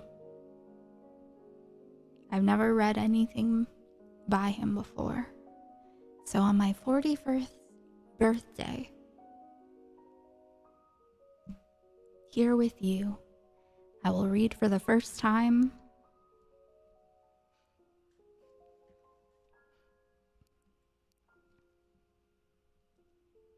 Chapter 1, 18 o'clock music bath. In the wake of the sun, twilight fell upon the earth. At the edge of encroaching dusk, the 18 o'clock time signal solemnly commanded the hearts of his nation's 1 million citizens. Oh, it's 18 o'clock. You know what? I think the reverb is distracting me. I'm sorry.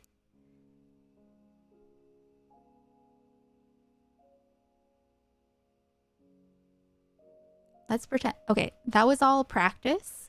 Okay, that was just practice. Ignore all that. We're starting all over again. Erase that moment from your memory. Okay.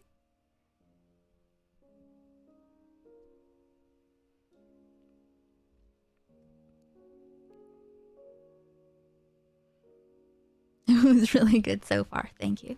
Okay. 18 o'clock music bath. Chapter 1. In the wake of the sun, twilight fell upon the earth. At the edge of encroaching dusk, the 18 o'clock time signal solemnly commanded the hearts of his nation's 1 million citizens. Oh, it's 18 o'clock. Time for the 18 o'clock music bath. All right, everyone, quickly take your seats and don't be late. In Alicia district, there were only 3, Professor Kohak and the college students Penn and Barra. They had opened the door and darted into the blue hallway an instant before hearing the time signal. A row of seats stretched far down the hallway, each made from a thick, silvery, luminescent metal pipe bent into a spiral. Each person jumped into the chair bearing their name. As if on cue, 3 round yellow windows opened in the ceiling and released sprays of yellow onto the figures below. Delightfully refreshing sprays. The 3 waited in silence for the music bath to begin. Professor Kohak was a middle-aged man clothed in the same color as his long, inky black hair, combed combed back messily as if he had hastily run his fingers through it. A slender build complemented his above-average height. His features had a graceful quality to them, yet at the same time gave the impression of a passion bubbling quietly, but vigorously beneath his slightly pale skin. Elbows resting on knees, the professor sat deeply in his spiral chair as if deep in thought. At times his eyelids would jerk back and forth in their sockets, perhaps because the eyeballs beneath were writhing in agony. Penn was young, a similar age to Bara. He extended his hand towards Bara sitting beside him, moving slowly to avoid being caught, and touched her plump backside. Slap! Bara's reprimand needed no words. The back of Penn's hand was red and swollen. Still, it continued to plead, to seduce. Only 2 more hours, Bara's hand whispered softly to Penn's hand. But Penn's hand persisted. I may be gone before 2 hours is up, so please, darling, just for this moment. Shh, the warning signal was just given. A voice burst from the loudspeaker. One person is missing in the neighboring Alishiro district. As if part of a prearranged sequence, they each turned to look to the right, towards Alishiro district. Just then the door opened and a man darted into the hallway. In a fluster, he hopped frog-like in... Hold on. Let me have some water.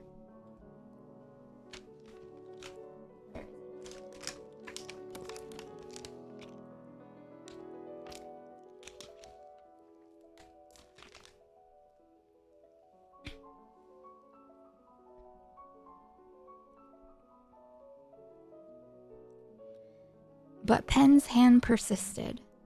I may be gone before 2 hours is up, so please, darling, just for this moment. Shh, the warning signal was just given. A voice burst from the loudspeaker. One person is missing in the neighboring Alishiro district. As if a part of a prearranged sequence, they each turned to look to the right, toward Alishiro district. Just then, the door opened and a man darted into the hallway. In a fluster, he hopped frog-like into his seat. Oh, it's Paul, Penn said with a chuckle. That scrap battery is probably doing dissections on his own again. What an indecent man, Bara said and spat with disgust. A purple light flooded the length of the hallway. Professor Kohak slowly raised his head. All right, the music bath is starting. Now, raise your hands, the professor advised his 2 students. Just as 3 pairs of hands went up, the music began. A barely audible groan emanating from somewhere deep in the earth. Shoot, it's that terrible soul-stealing number 39, Penn cursed to himself. Transmitted through the spiral chairs, national melody number 39 progressively intensified. The professor stared dumbly into space. Bara's eyes were closed, his lips twitching. Penn gritted his teeth together tightly below a profusely sweating forehead. The national melody continued its slow build, cooking the citizens' brain stems like scalding steam. Moans akin to wild beasts emerged from various places along the long, purple-tinged hallway, and the wall reverberated violently as if fired upon by a cannon. Behold, the purple purgatory! The music bath progressed amid the citizens' sticky sweat and wailing voices. 30 minutes later, the purple rays of light began to weaken little by little, until at last a refreshing spray rained down through the yellow circular windows onto their heads, just like in the beginning. The music bath was over. As if roused from a nightmare, the citizens in their spiral chairs gazed up at the ceiling and looked around vacantly. Ugh, the music bath is over. All right, let's get out of here. There's a mountain of fabric waiting for us back at the factory. Yeah, we should make up for that schedule slippage yesterday. The citizens, bursting with energy, hopped out of their spiral chairs. With a spring in their step and a renewed vigor nothing like their former selves, Penn and Bara followed after the lively Professor Kohak and returned to Alicia District. Alicia District.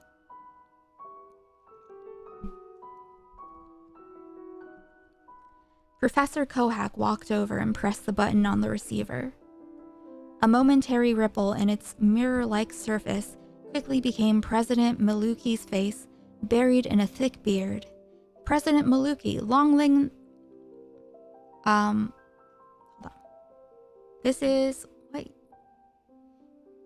This was written in, oops.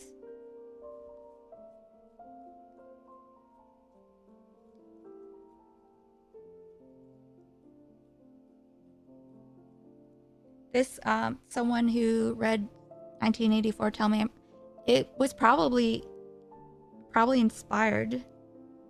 I don't know when. Wait, hold on.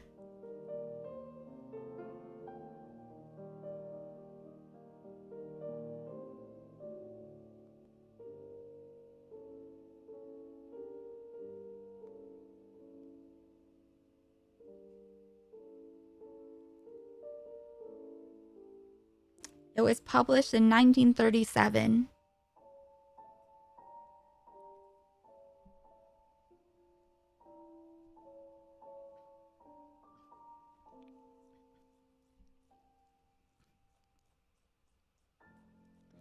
President Maluki.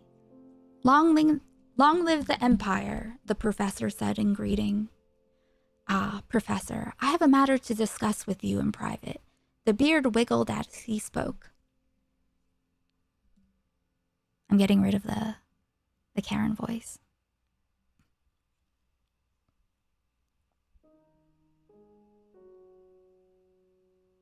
"1984 was published in 1948.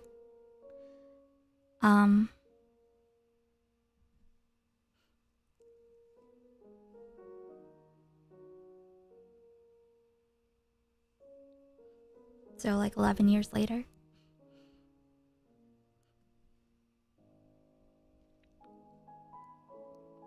The professor acknowledged this and turned around, ordering Penn and Bara to the adjacent workshop. The students each grabbed 2 handfuls of papers from the desk, pushed open the door, and escaped to the next room. I'm alone now. What would this be about? Well, the fact of the matter is that I would like to express my respect for you, Professor. Thanks to the tremendous power of your music bath, this nation is under my complete control. At the end of each bath, it is as if each and every one of my citizens has been reborn. Each and every person burns with the same ideals of this nation and is ready to apply themselves fully to their duties with an equal passion. They do my bidding without exception, just like androids. Even the most brutal, dangerous criminal is transformed into a model citizen after a 30-minute music bath. Each of my people is in perfect health, and I have you, Professor, to thank for these wonderful citizens. You have my deepest respect. Your Excellency, might I respectfully ask that you get to the point? Ah, yes. The beard swayed. Well then, I'm aware that at present you're researching the construction of androids, but I think that it would be best if you halted that project. So you mean to order me to cease the android research? Might I ask why? To put it plainly, can you not see that, thanks to the 18 o'clock music bath, my citizens have obtained minds and bodies of steel? Each of them has become an ideal human being. Given that, is there truly a need to create androids? The cost of the android research has risen to half of the national budget. why must we spend such a vast sum of money on this project? What I mean is that with our music bath system in place, there's no need for androids. Professor, how do you feel about this matter? I understand what Your Excellency is saying.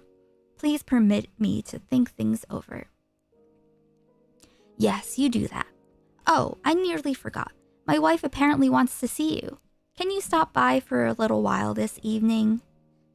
Yes, Your Excellency. I will pay her a visit at 20 o'clock tonight. In the workshop next door, Penn and Bara earnestly continued their calculations. They were so involved in their work, they had no awareness of each other's presence. Even here, the effect of the music bath was tremendous. In this nation, the hour immediately following the music bath was the most precious. The most important tasks were all undertaken in this short time period with superhuman ability. The National Defense Shield, nutritional provisions, mixed bacteria, each of these was improved or redesigned during this hour. Once it was over, everyone either pursued work that didn't require creativity, played, or slept. While the 18 o'clock music bath turned the entire populace into geniuses for an hour, it also forced them to follow the nation's sound ideals for the remaining 23 hours. The music bath was based on the earth-shaking vibrational music of the central music plant, channeled to human brains through spiral-shaped chairs, massaging brain cells and transforming each citizen into a uniformly outstanding standardized subject. In recent times, the music bath has utilized National Melody Number 39, a melody skillfully refined over many iterations by the professor at President Maluki's request, designed for the purpose of creating so-called Type 39 standard subjects. Type 39 standard subjects were those who fulfilled some 39 conditions identified by the president as necessary for his citizens. An exhaustive list of all 39 conditions will be omitted here, but to point out a few: to be loyal to the president, to possess an unyielding spirit, to not want after alcohol, to not smoke, to maintain a good health through 4 hours of sleep, and to recognize the president immediately upon seeing his beard. President Maluki had given out some very forbidding conditions. When Professor Kohak completed National Melody 39, the president was ecstatic. The song was experimentally tested on the nation's worst felon, who was promptly reformed into a model citizen, exactly as President Maluki had desired, so it was only natural for him to be shocked so terribly that he nearly passed out. Thus, the president ordered the successful music bath to be left playing over the radio waves, exposing the citizens to it 24 hours a day. However, this idea was rejected by Professor Kohak. He objected on the grounds that the music bath unnaturally stimulates brain cells and overexposure will destroy them, leading to sudden death. Hence, current regulations limit the music bath to only 30 minutes a day, as per the professor's guidance. The president, if given such an opportunity, nonetheless wished to extend the time in order to completely capture the souls of the populace. He had just expressed to the professor his joy at having such perfect citizens, but that was nothing more than an empty compliment. In reality, the people were in a continual state of tension throughout the day, far from living complaint-free.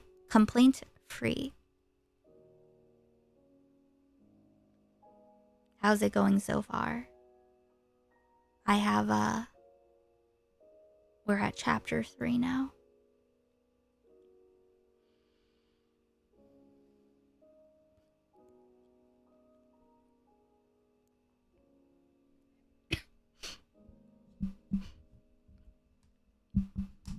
Okay.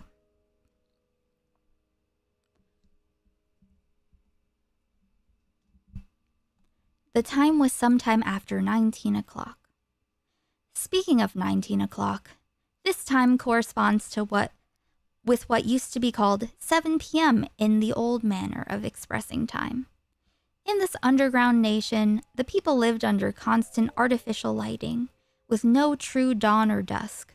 But the sun's languid rays continued to shine down upon the earth's surface, serving as the roof of the entire nation. Not even a butterfly flew above the surface. As a result of repeated wars, bacteria and poisonous gas had caused great ruin, resulting in a place of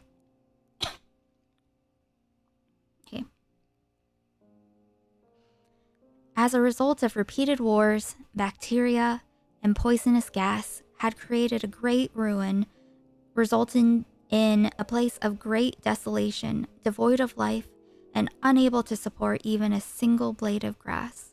The surviving humans, along with a small number of livestock and parasitic organisms, managed to escape underground and preserve their species. Now, returning to the matter of what happened after 19 o'clock, Penn from Alashia District and Paul, a shoemaker of Alashiro, engaged in a heated discussion as they licked the inside of a honey jar in a private room. Come on, don't you think this is completely ridiculous? Paul gestured largely as he spoke, trying his best to convince Penn. Well, yes, Penn said, a hint of confusion on his face. That's all you have to say, Penn? Our freedom is being taken from us, our individuality ignored. As human beings, we want to smoke tobacco, we want to drink alcohol, but His Excellency, the asshole, won't let us drink or smoke. What do we have to live for anymore? Hey, please, keep your voice down. It won't be good if someone hears us. Jeez, give me a break. If someone does hear us, I'm sure they'd agree completely. Anybody who doesn't is a poor sap still under the influence of that abominable melody number 39. By the way, Paul, it seems like the president's beloved music bath isn't having much of an effect on you. Of course it's not, Paul said brazenly, puffing up his chest. What I'm about to tell you is in the strictest confidence. Now, touch my backside for a moment. Eyes shining with curiosity, Penn did as he was told and touched the back of Paul's pants. There he felt something with a rough texture, like a bamboo cage. Oh my, what is this? What did you put in there? Paul laughed. You know what I did? This, you see, is a vibration attenuator that I created over a year using strengthened fibers. As you know, only a small part of that music bath comes in through the ears. Most of it comes through the ground, entering the body through those spiral chairs. By simply putting the vibration attenuator into my pants like this, I can significantly reduce the vibrations of Melody 39 being transmitted through the spiral chair. That's why the soul-eating music can't get to me. Interesting. You're certainly a man who toys with danger, but what if you're discovered? If I'm discovered, I'll know you blabbed. Now, listen up. If you keep quiet, I'll never be discovered. I'm quite skillful at groaning to pretend my soul is being devoured by that music. I even sweat profusely. You probably didn't know this, but there are microphones hidden in the front of the seats. All our groaning voices are transmitted to the department of the Prime Minister's observation room. All your groans are clearly monitored on a self-recording readout. If you forget to groan, an alarm will go off. I would never make that kind of mistake. The disgusted look on Penn's face grew more pronounced by the moment. He was shocked that one of his close friends was a man who was shamelessly pulling one over on President Maluki, the lord of the underworld, the judge of good and evil. Behind every formidable government was an equally formidable opposition. Penn realized that Paul wasn't the only participant in this crime. While speaking to Paul, he felt the anesthetic effect of the music bath gradually wear off. Paul felt that he himself, like Paul, was a blasphemer of President Maluki. Hey Paul, you better be careful about Bara. She was making a big fuss about how you were a scrap battery. If she gets wind of your big secret, it's not going to be pretty. Pen, Bar is your wife. As long as you don't screw up, there's no fear of her finding out. Yeah, but that woman is as shrewd as any man. I can't tell her what to do. Pen, for a husband, you sure whine miserably. Actually, I'm considering giving up being a husband. Being married to a woman like that completely sucks the life out of me. Really? Are you serious? If you got divorced, I'm sure you'd just find another wife. Do you have someone in mind? Are you kidding? There aren't any nice girls out there who are right for me. Hey, Paul. To be honest, I think it would be great if you weren't my guy friend, but my girlfriend. Girlfriend? Paul blinked, his mouth agape. Pen, do you really mean that? Do I mean it? Of course I do. Why would you ask that sort of thing? Paul grabbed Pen's hand and silently led him behind a dividing partition in the corner of the room. There was the sound of clothes shuffling. Paul's shirt appeared, draped over the top of the partition. There was a clang as a bell was drooped over the partition. At that moment, a startled yell came from behind the partition. Pen's screams drowned out the voice of Paul trying to calm him down.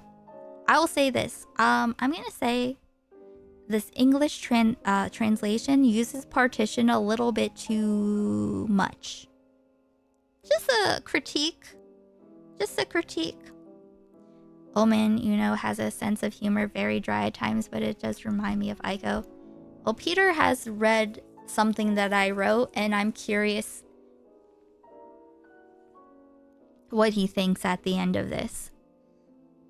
Hey, BDL. There were no wife guys back in 1930 something. Okay. At the moment, a startled yell came from behind the partition. Pen's screams drowned out the voice of Paul trying to calm him down. Oh, that's what she meant by the rumor you were doing dissections on your own body. That is some serious surgery you've done. You disgust me. You have a different translation? What's your translation? Also, what kind of surgery? Huh.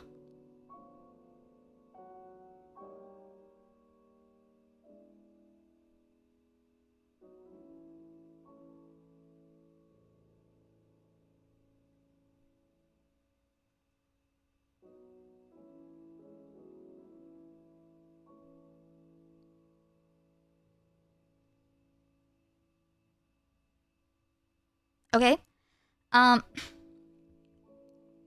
It was exactly chapter 4. It was exactly 20 o'clock, as promised. A lone figure stood before a door in Eloa district, a tall, neatly dressed man. Lady Maluki read the nameplate on the door. The door slid silently down into the ground. Inside was a wall of pure white satin. A beautiful woman stood before it, evoking a relief sculpture. From the neck down, she wore equally white, skin-tight clothes of satin.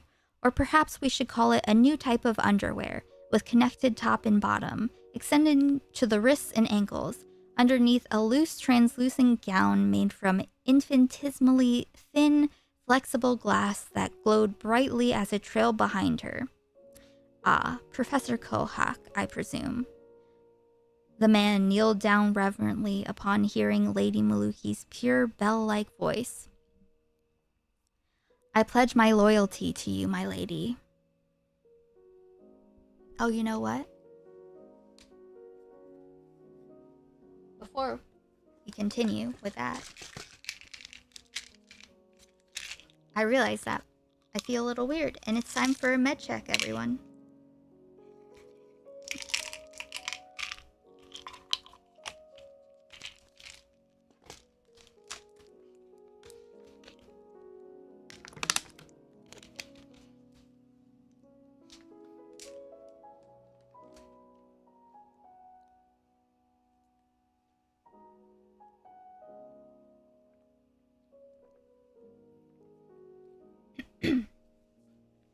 this has been a good music choice, Rick.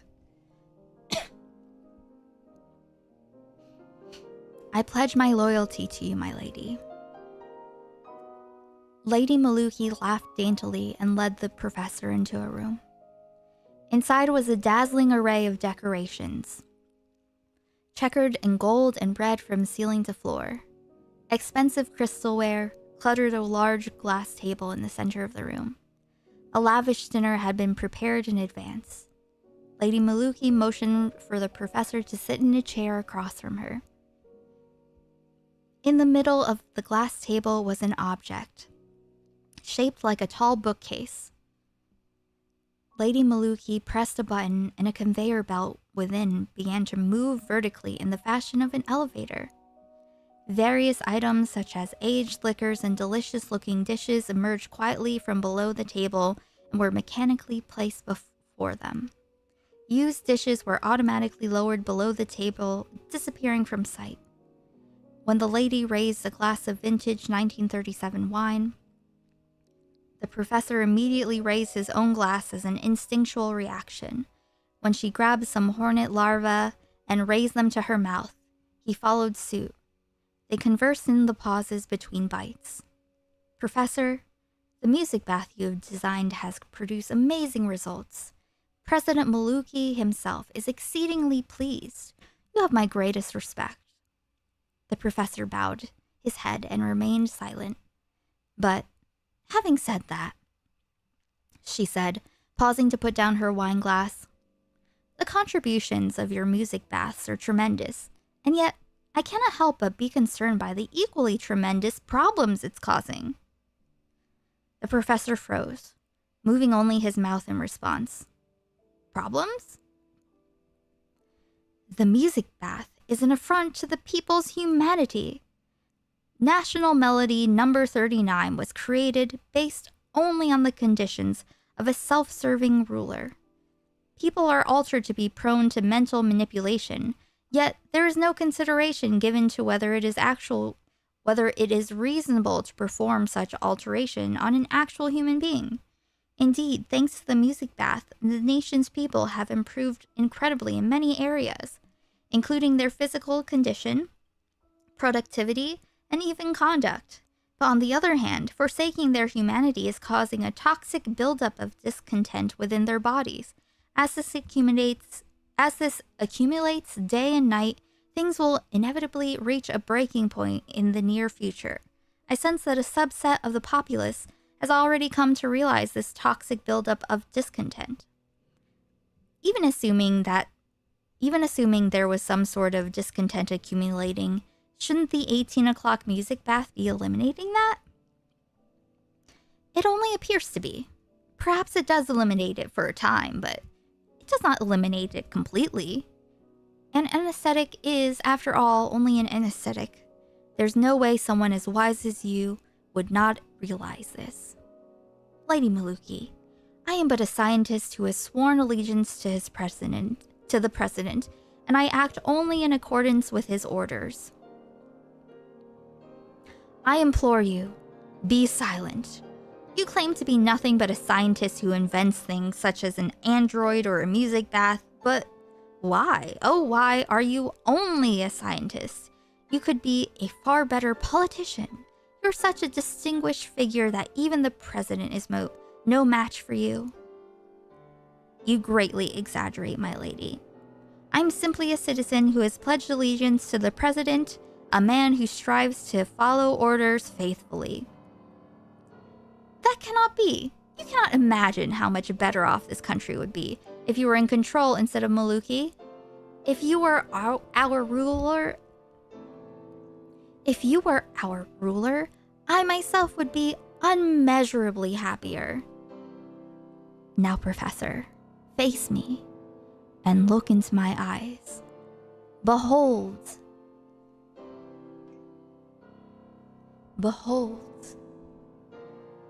My quivering lips. You are the only man in this world to whom I can entrust my body and soul. Oh, Professor, I beseech you to hold me to command me, I will do anything for you. As Maluki's beautiful wife, if I speak even a single word before the people, they will obey. If I declare that you, Professor Koak, are the only one whom I truly love and respect, and order the nation to swear loyalty to you, I am certain that all million citizens will immediately comply. Come, let us build a better nation together. Let us build a new nation where we put above all else the people's desires, love, lust, and personal choice. Professor, hold me now.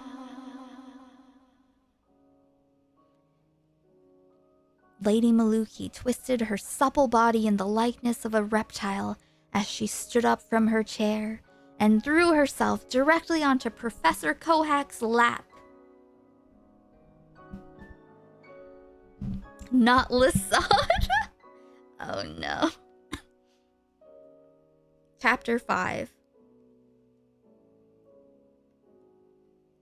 Oh, Professor, is there something wrong with you? Lady Maluki raised her voice in concern from the professor's lap. The professor continued staring wordlessly into space. Why, your body is as cold as a corpse. I feel chilled as atop a block of ice. Oh, how terribly unpleasant. I question whether you are even a living being. The professor giggled. I seem to be dead and wait.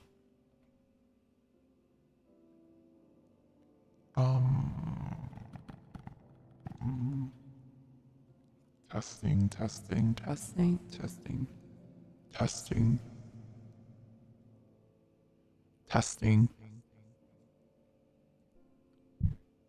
I don't know how low the professor's voice should be. I seem to be dead and living at the same time. How is this for a professor's voice? The professor giggled. I seem to be dead and yet living at the same time.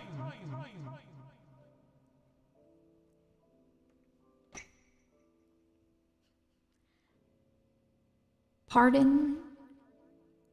Could you repeat that? She said, clinging to the professor's chest. But just then the door burst open and a group of people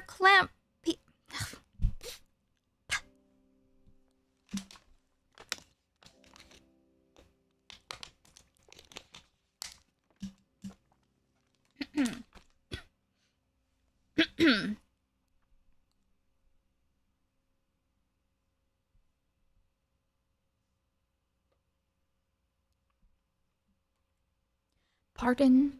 Could you repeat that? She said, clinging to the professor's chest.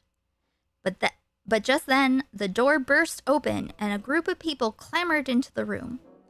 Among them was President Maluki and the wiry-haired Secretary of State, Madame Asari. In the blink of an eye, Lady Maluki jumped off the professor. President Maluki, large eyes bulging out from within his head, shook his fist like a steel ball as he approached the professor.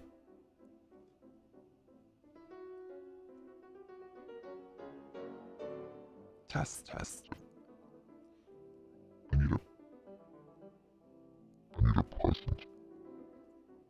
A presidential voice. What? A deeper voice for the president. A deeper voice for the president. Test, test. Okay. This is for the professor. And this is for the president? Okay.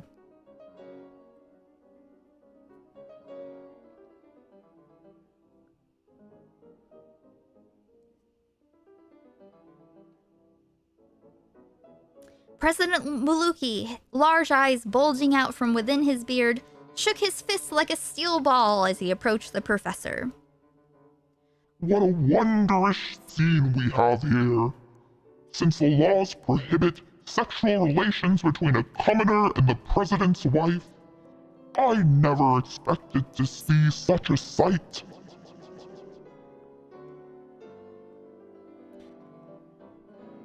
I don't know whether you are aware of this, but this horrendous scene of blasphemy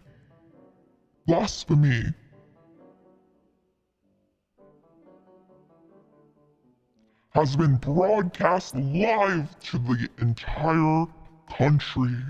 It is not just I who has witnessed this, but the entire nation.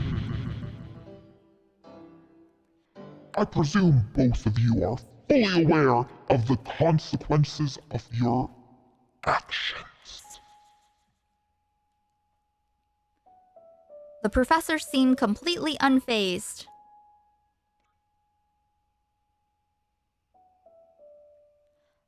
Assuming that there was... I'm confused about the... Is this how President Sunday talks? Yes. Blasphemy. Okay. The professor seemed completely unfazed. Assuming that there was a TV broadcast sent nationwide, everything I said in this room must have been heard and understood by everyone. That undoubtedly proves my innocence. Madame Asari then stepped out from behind the president, her face red with hatred.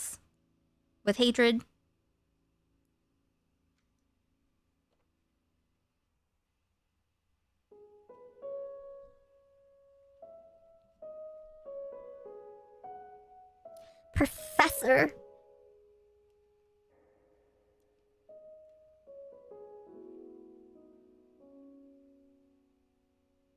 Test.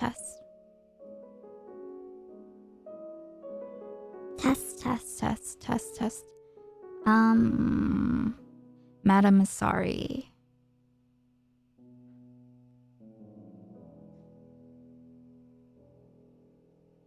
Testing.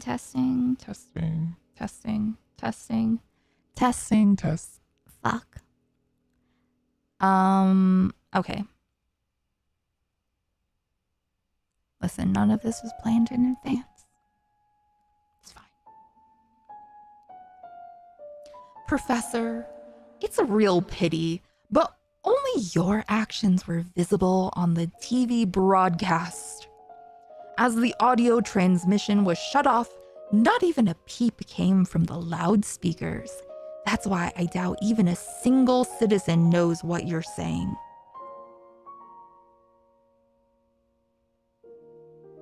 What? Broadcasting only our images but not our voices? You ask me to believe such a ridiculous thing? With all due respect, Your Excellency, current regulations mandate that TV broadcasts be accompanied by audio.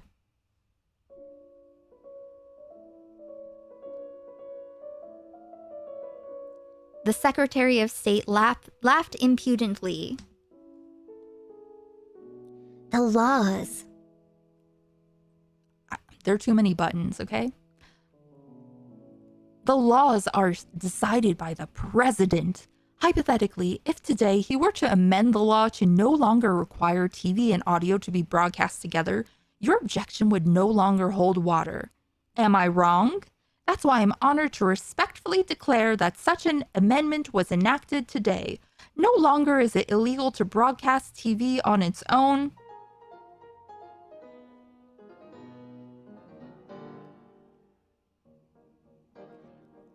I will not permit such deception. This is a depraved plot to fabricate a romantic relationship between the lady and I. Why this slander? Why this fraud? Please explain at once. Standing erect, Professor Kohak spat out the words as if breathing fire. Color quickly drained from the president's bearded face, but still, he gave the order, voice quivering. All this talk is pointless. Secretary Asari, you will have them executed as I had previously decreed. Immediately. After issuing this declaration, he stormed outside the room, following after Madame Asari, closing the door behind him.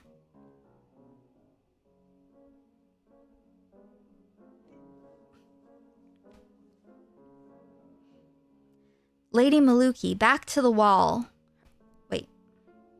Lady Maluki, her back to the wall as she quietly watched this exchange, tried to dart from the room herself in shock at what had just happened. But the door, like a wall of solid steel, refused to move even the slightest bit.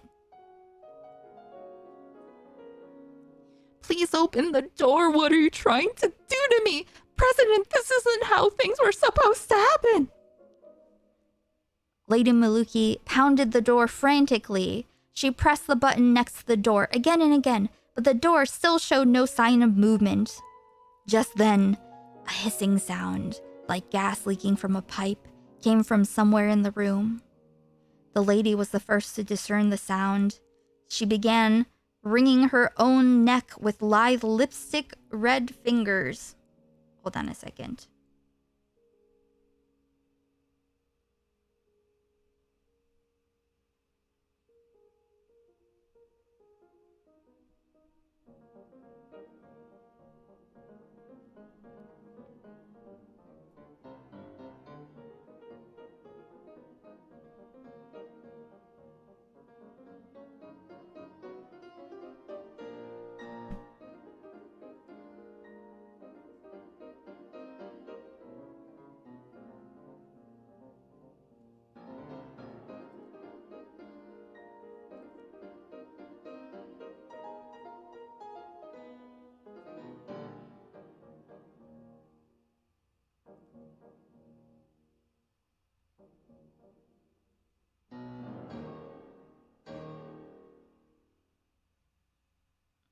I am...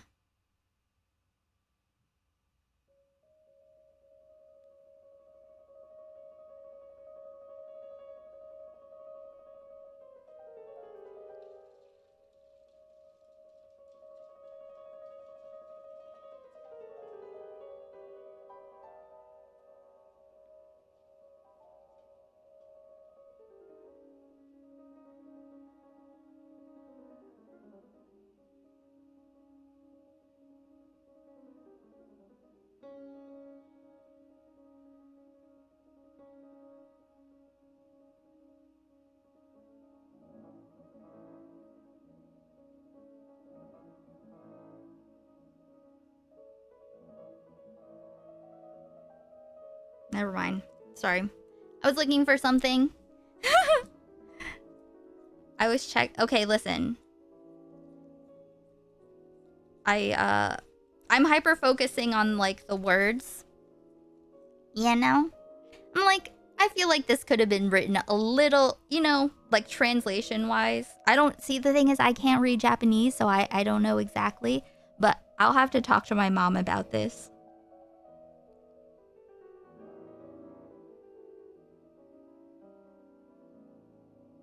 I just, you know, partition 3 times. I can't see it. You know, as a person who doesn't write much but writes sometimes, that's one of the things that I'm like, it takes me out. If I see the same word too close to too close to another one, then it takes me out. Anyway, I assume it's a bit stilted from translation. Yeah, which is why I feel like if I talk to my mom about this, I don't know, maybe we could do something. Maybe there weren't really that many partitions. Listen, I don't know. I feel like that could be a cool project. Get it closer, maybe. Anyway, okay.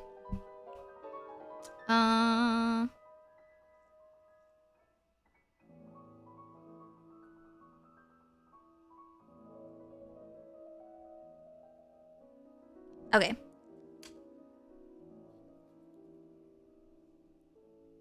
I remember reading Lovecraft, and after the 10th use of shambling, I lost my mind. Yeah, my mom was born and raised in Japan and came here when she was 18. No singing. I am reading, doing a dramatic reading of my grandfather's, one of his most renowned works, 18 o'clock music bath.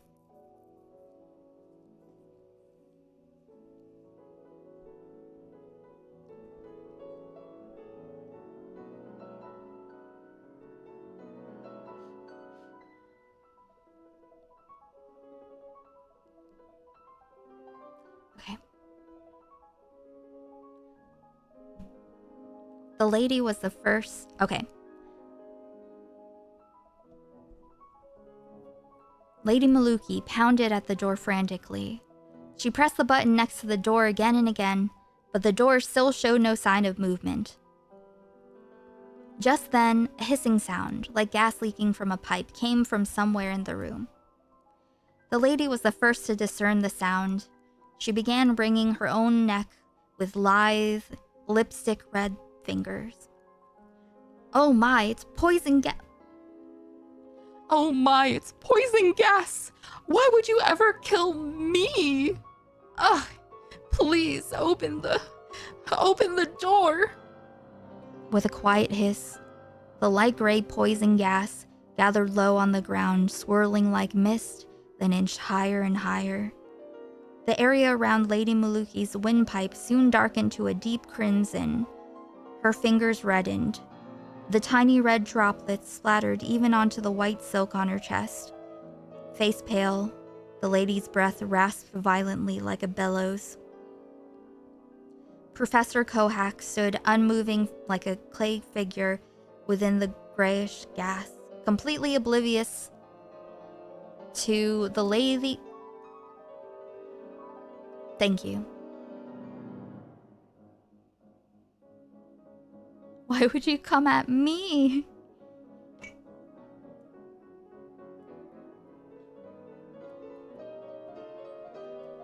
And then to come at me! At me! So don't you try. Don't you fucking dare. Don't you fucking dare play that game with me. You will lose every single fucking time. Mm-hmm.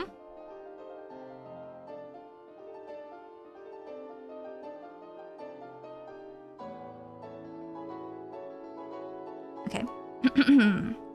Professor Kohak stood unmoving like a clay figure within the grayish gas, completely oblivious to the lady writhing in agony beside him. He appeared to be lost in thought.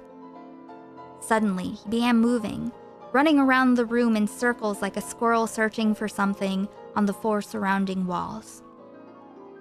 Thanks to a TV receiver, the room's interior could be clearly seen from the outside. On the wall-mounted receiver, Lady Maluki could be seen suffering in agony. Professor Kohak continued running in circles like a madman. Staring intently into the TV receiver were President Maluki and the Secretary of State, Madame Asari. They watched the events unfold inside the room with a burning interest. But before long, they realized something was wrong. The professor's face now filled the TV receiver's screen. The lens of the transmitter had been found at last. The next instant, just as the professor raised a chair over his head, the screen flashed and the image went dead. Standing before the receiver, they took turns spinning dials, but not even a blip appeared on the screen. The device that had been capturing the room's interior had been completely destroyed. President Maluki and the wiry-haired Madame Asari locked eyes. We can't see anything. What should we do? We can't see anything. What should we do? Or do we think? Was there? I don't remember what voice I had. It's fine. Let's continue on. Ugh. Alright. We can't see anything. What should we do? There's no longer any need to watch. Clearly, they will both die in there. I'm not too sure of that, madam.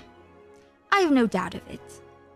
Right as she said this, a deafening roar bellowed from the direction of Lady Maluki's room. Maluki exclaimed in surprise, covering his ears.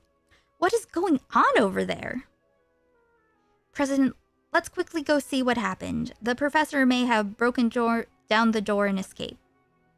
But the door was still firmly in place. After talking it over, they decided to attempt opening the door. An electrician standing guard switched on the power so the door came down smoothly when they pressed the button. They dashed into the room. It looked like a great explosion had occurred, with nothing left of the luxurious decorations, only a terrible state of ruin that was painful on the eyes. Legs and arms were scattered about in pieces on the floor. When the secretary stepped into the room to pick up one of the limbs, a flame suddenly enveloped the floor with a whoosh as if in wait of their arrival. Even Madame Asari, normally a strong, brave woman, stood petrified, lost at what to do in a situation. The pieces of body parts strewn upon the floor disappeared into the flames. The bodies of Lady Maluki and Professor Kohak were assumed to have turned to smoke by now drifting through the Aloha district. But the source of the blast was never found. The only possibility that came to mind was that the professor had carried it in himself. As to why he would have prepared an explosive and ignited it, killing himself in the process, President Maluki couldn't find a satisfying answer to this. Chapter 6. Never in 1,000 years could Penn and Bara have guessed the terrible fate that had befallen Professor Kohak. Bara exchanged offensive jokes with Penn in her private room, but before long, their excitement fizzled out like a typhoon breaking up a cloud of mist. In the midst of their boredom, they found themselves sighing lazily. They both wondered why things felt so dull. These days you've been rather aloof, said Penn. Look who's talking, don't blame me, Bara said, gently rubbing the caress doll that laid beside her pillow. The caress doll was a popular item used to stimulate the sense of touch through rubbing, recently discovered as an alternative pleasure to smoking, the latter now being prohibited by the law. Instead of smoking, just caress this doll. You know what? Hold on a second. Give me 1 sec. I'm gonna pee again.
I don't know where my babe went.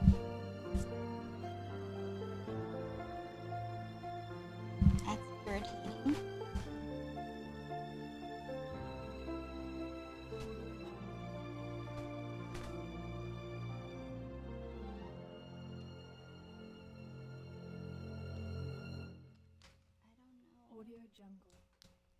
Where did it go, Frankie? She's like, is it time?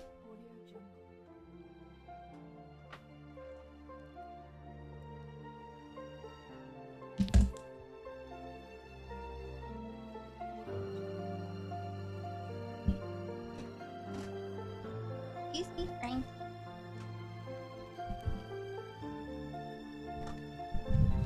Oh. Thoughts? Any thoughts, Frankie? Yeah? Yeah? That was her. Ooh. Partner number 1 means something specific and cursed. I just need I need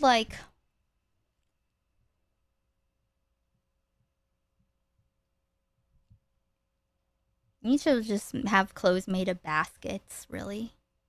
When's Frankie's birthday? I'm not sure. We should pick a birthday for Frankie. Frankie, when do you feel like your when do we think Frankie was born?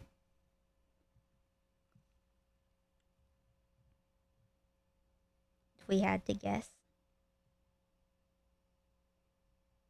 I feel like she's a springtime baby. You like, you know? What do you think? Spring baby? March? I think March is good.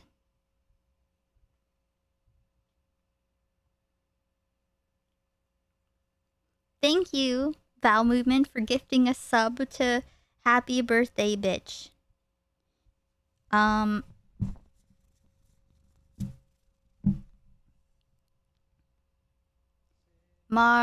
May?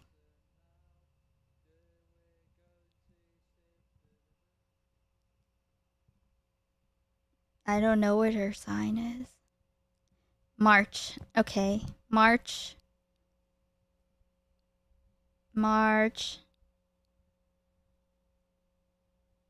12th?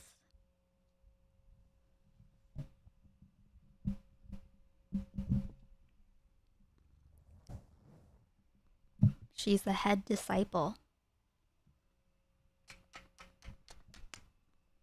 What a good baby.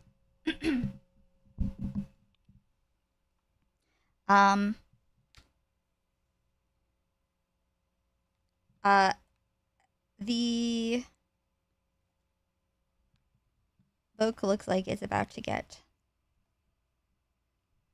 very crazy. But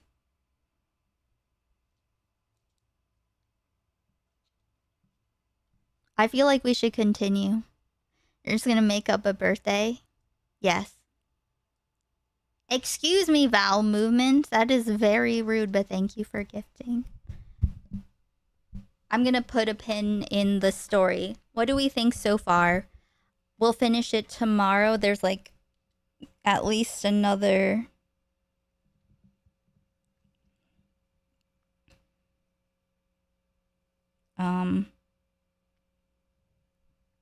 at least another hour, if not more, to read this. March 12th is her birthday. It's about to get crazy, I think. So we'll put a pin in it and do it tomorrow. So that way. Thank you, Val Movement. Let me put the alerts back on.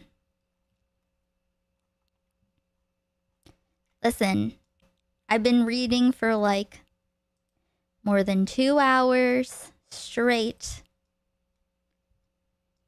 Fake cat birthday? Oh. Well, what would you do? Professor isn't really dead. Who knows? We'll find out. So, to this, let's discuss it a little bit. No spoilers. Pass the Shock has read it.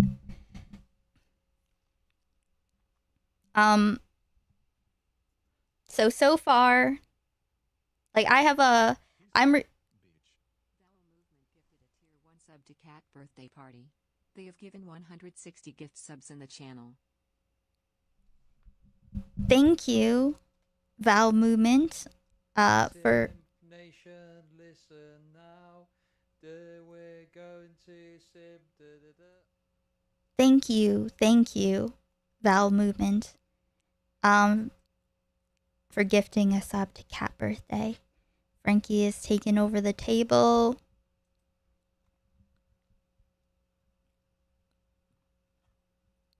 Let me put on a music. Oh, we listen. Actually, we listen. The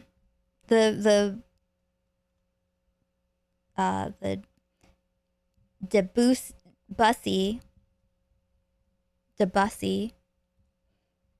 album stopped like right then, so that's kind of perfect. We'll continue on with this tomorrow because I'm going to my doctor appointment that they messed up last week tomorrow morning. So we should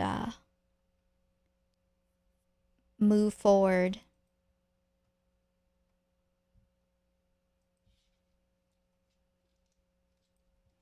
Okay.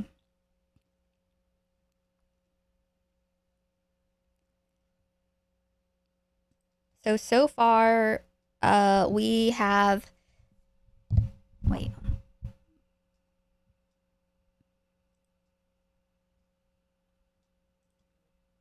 Let me put on a thing. Hi, Frankie.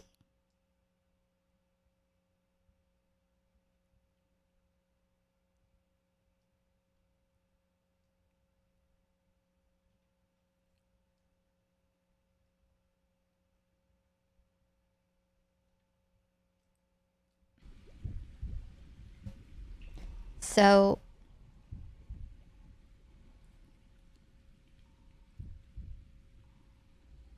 And now, welcome to the show, Mr. David Graeber. Ultimate and truth. I have to hold the mic. Excuse me. Let me adjust this again.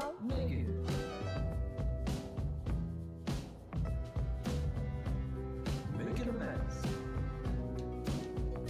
I'll make it.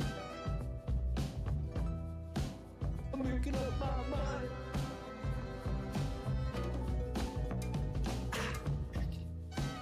We'll let them know that I'll be doing it tomorrow as well. I'll make it. I'll make a good time. Making a song, making it clear. I got everything I need. Make it all I need.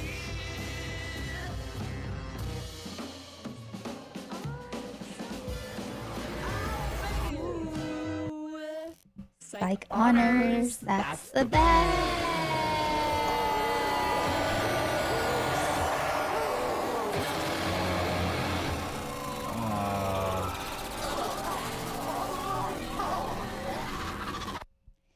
Thank you. Birthday cake emoji. Thank you so much, Marcus, for the $20 super chat. Psych horrors, so base and so very pog. Right, Frankie? She's just staring at me.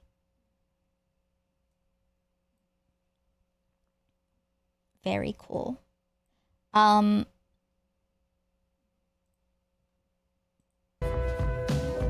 living intestine.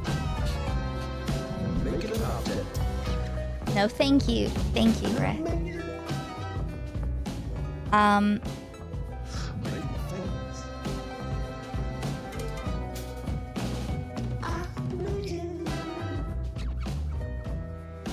So,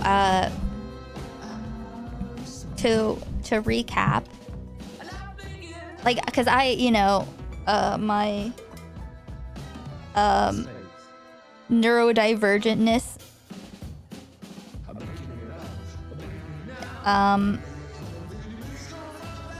usually I need time to like process what I'm reading. But like, so to recap from what I recall, so all the workers, I guess they're like clothing factory, and they're like 3 friends, I guess, or like one of them is a couple, guy and a girl, and then there's another guy. And are they having an affair, one of the guys? And also maybe he's been performing surgery on himself of some kind. One of them. But so everyone, there's been Professor Kohak, whatever his name was, invented this thing called the music bath, where you sit on a spiral chair and there's like something on your head, and the vibrations of this music goes through your chair and down your head for half an hour at 18 o'clock every day, and it keeps all the citizens loyal, docile, obedient, physically healthier, more creative.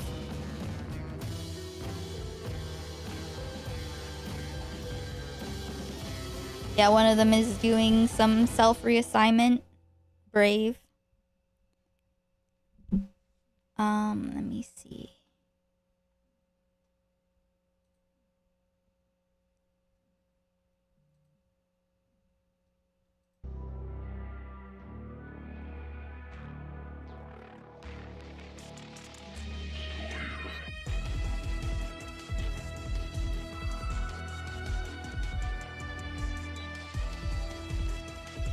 Umami is awesome.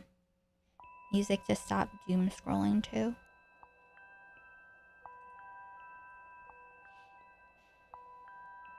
The spiral chair. I think it's like some kind of, it seems like some kind of metal thing.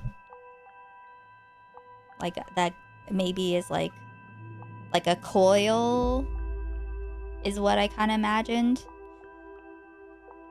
So the president wants, so the Professor Kohak, who invented, the music bath, he has made it so, like, you can only do this for 30 minutes a day. Otherwise, you know, you'll, like, because the vibrations go up, like, your brainstem or something. And, otherwise it could just destroy everything. But the president doesn't. He wants it to be more than 30 minutes. He wants more loyalty and shit. So the president set up Professor Kohak to set him up to look like he was having an affair with the president's wife, to get rid of both of them. I suspect that the president wants to implement it which is also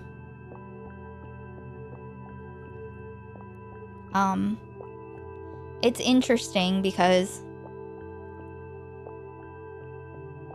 you know, he went on to be conscripted to write propaganda. This is like a story about propaganda, being forced into propaganda, forced into, you know, conforming and whatnot, and then he was forced to write propaganda, which was, you know, for World War II, for Japan. Not on the right side with that.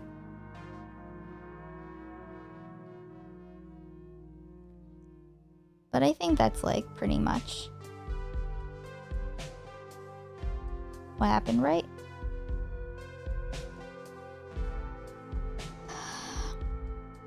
Seemed like he saw it coming. Yeah. Seems like, you know, are you gonna read some of his propaganda? I mean, I don't think I'd even be able to, probably. Probably wasn't translated. But that would be... maybe someday I'll find out more about it. But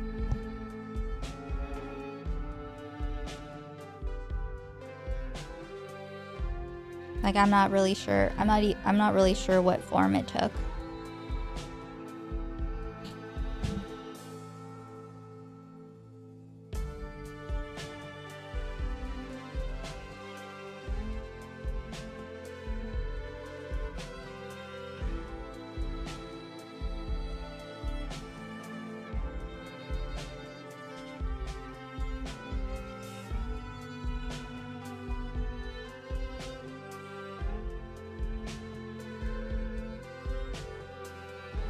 Is there anything that,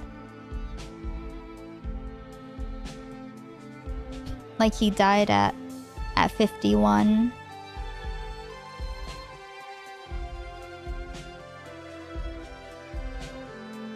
In 1949.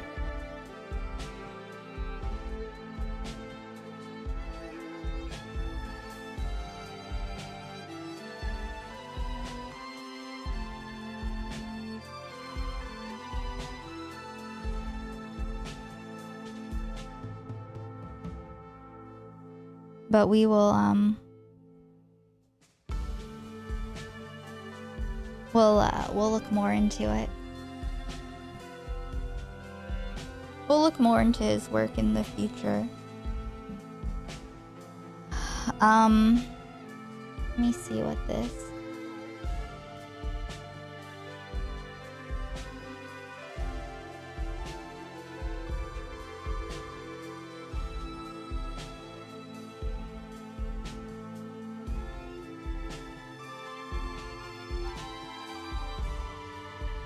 How long is this?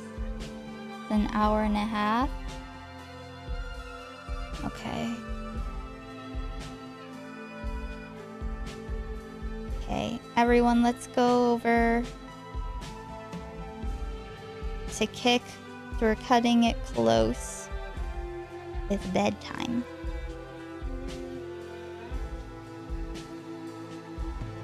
Frankie, you're so beautiful.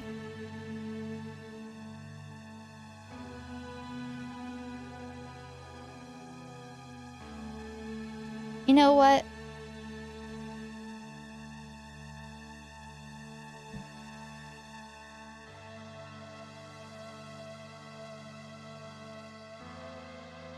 I'm trying to decide.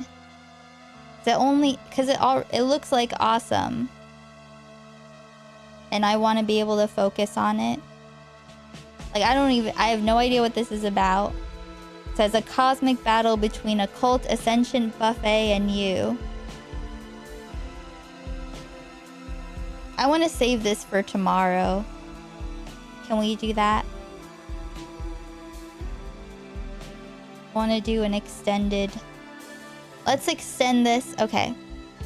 Tomorrow, let's finish the story. I'm not like leaving, but I want to like... I want to save this because it looks like... You know? Dav recommended it and said that,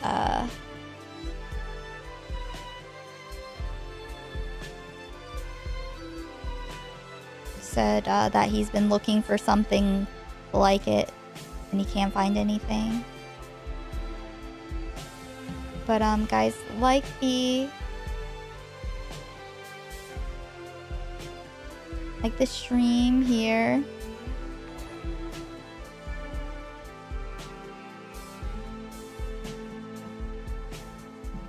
Yeah, we'll see if he can join us too. It won't be like... It won't be too late because I'm gonna want to stream like not super long after I get back, you know? Let's head over to Kick.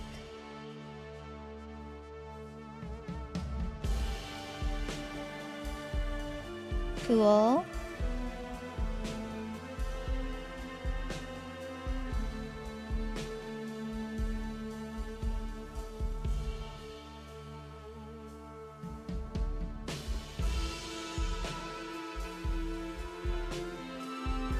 And if I'll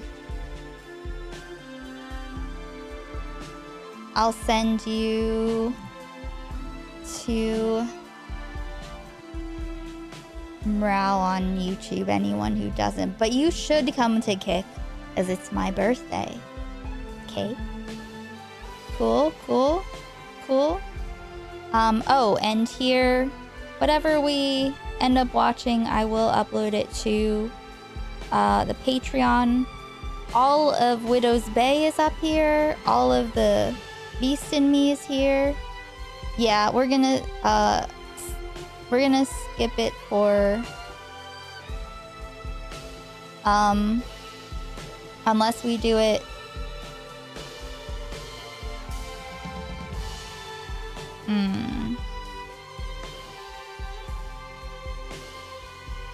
because tomorrow I want to still do this and it's like too much juice to... There's too much juice required for all the things that I want to do. So I'll expand, push the thing back for your credit for a week. Push it back a week.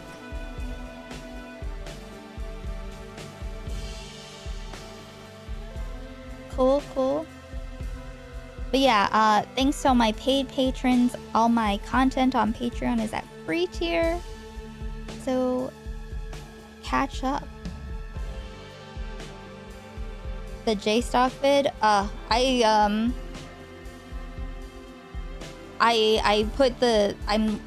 started cutting it a bit yesterday, but I'm truly, honestly, just really drained. But my mom's gonna bring food, so maybe I'll be less of a weak bitch, you know? But don't you worry, that is going to happen.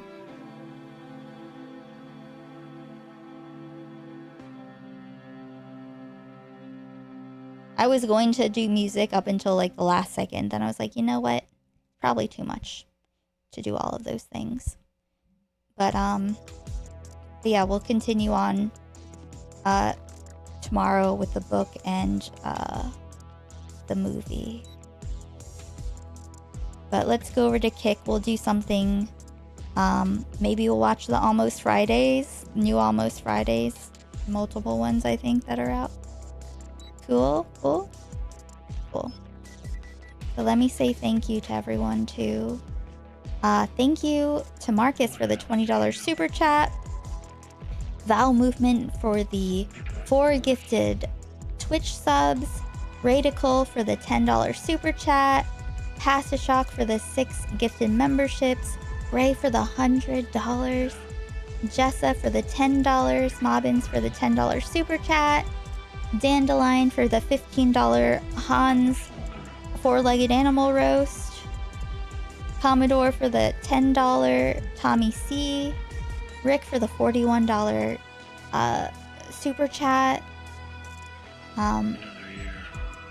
Thank you. Very cool. Okay, I'll see you on Kick.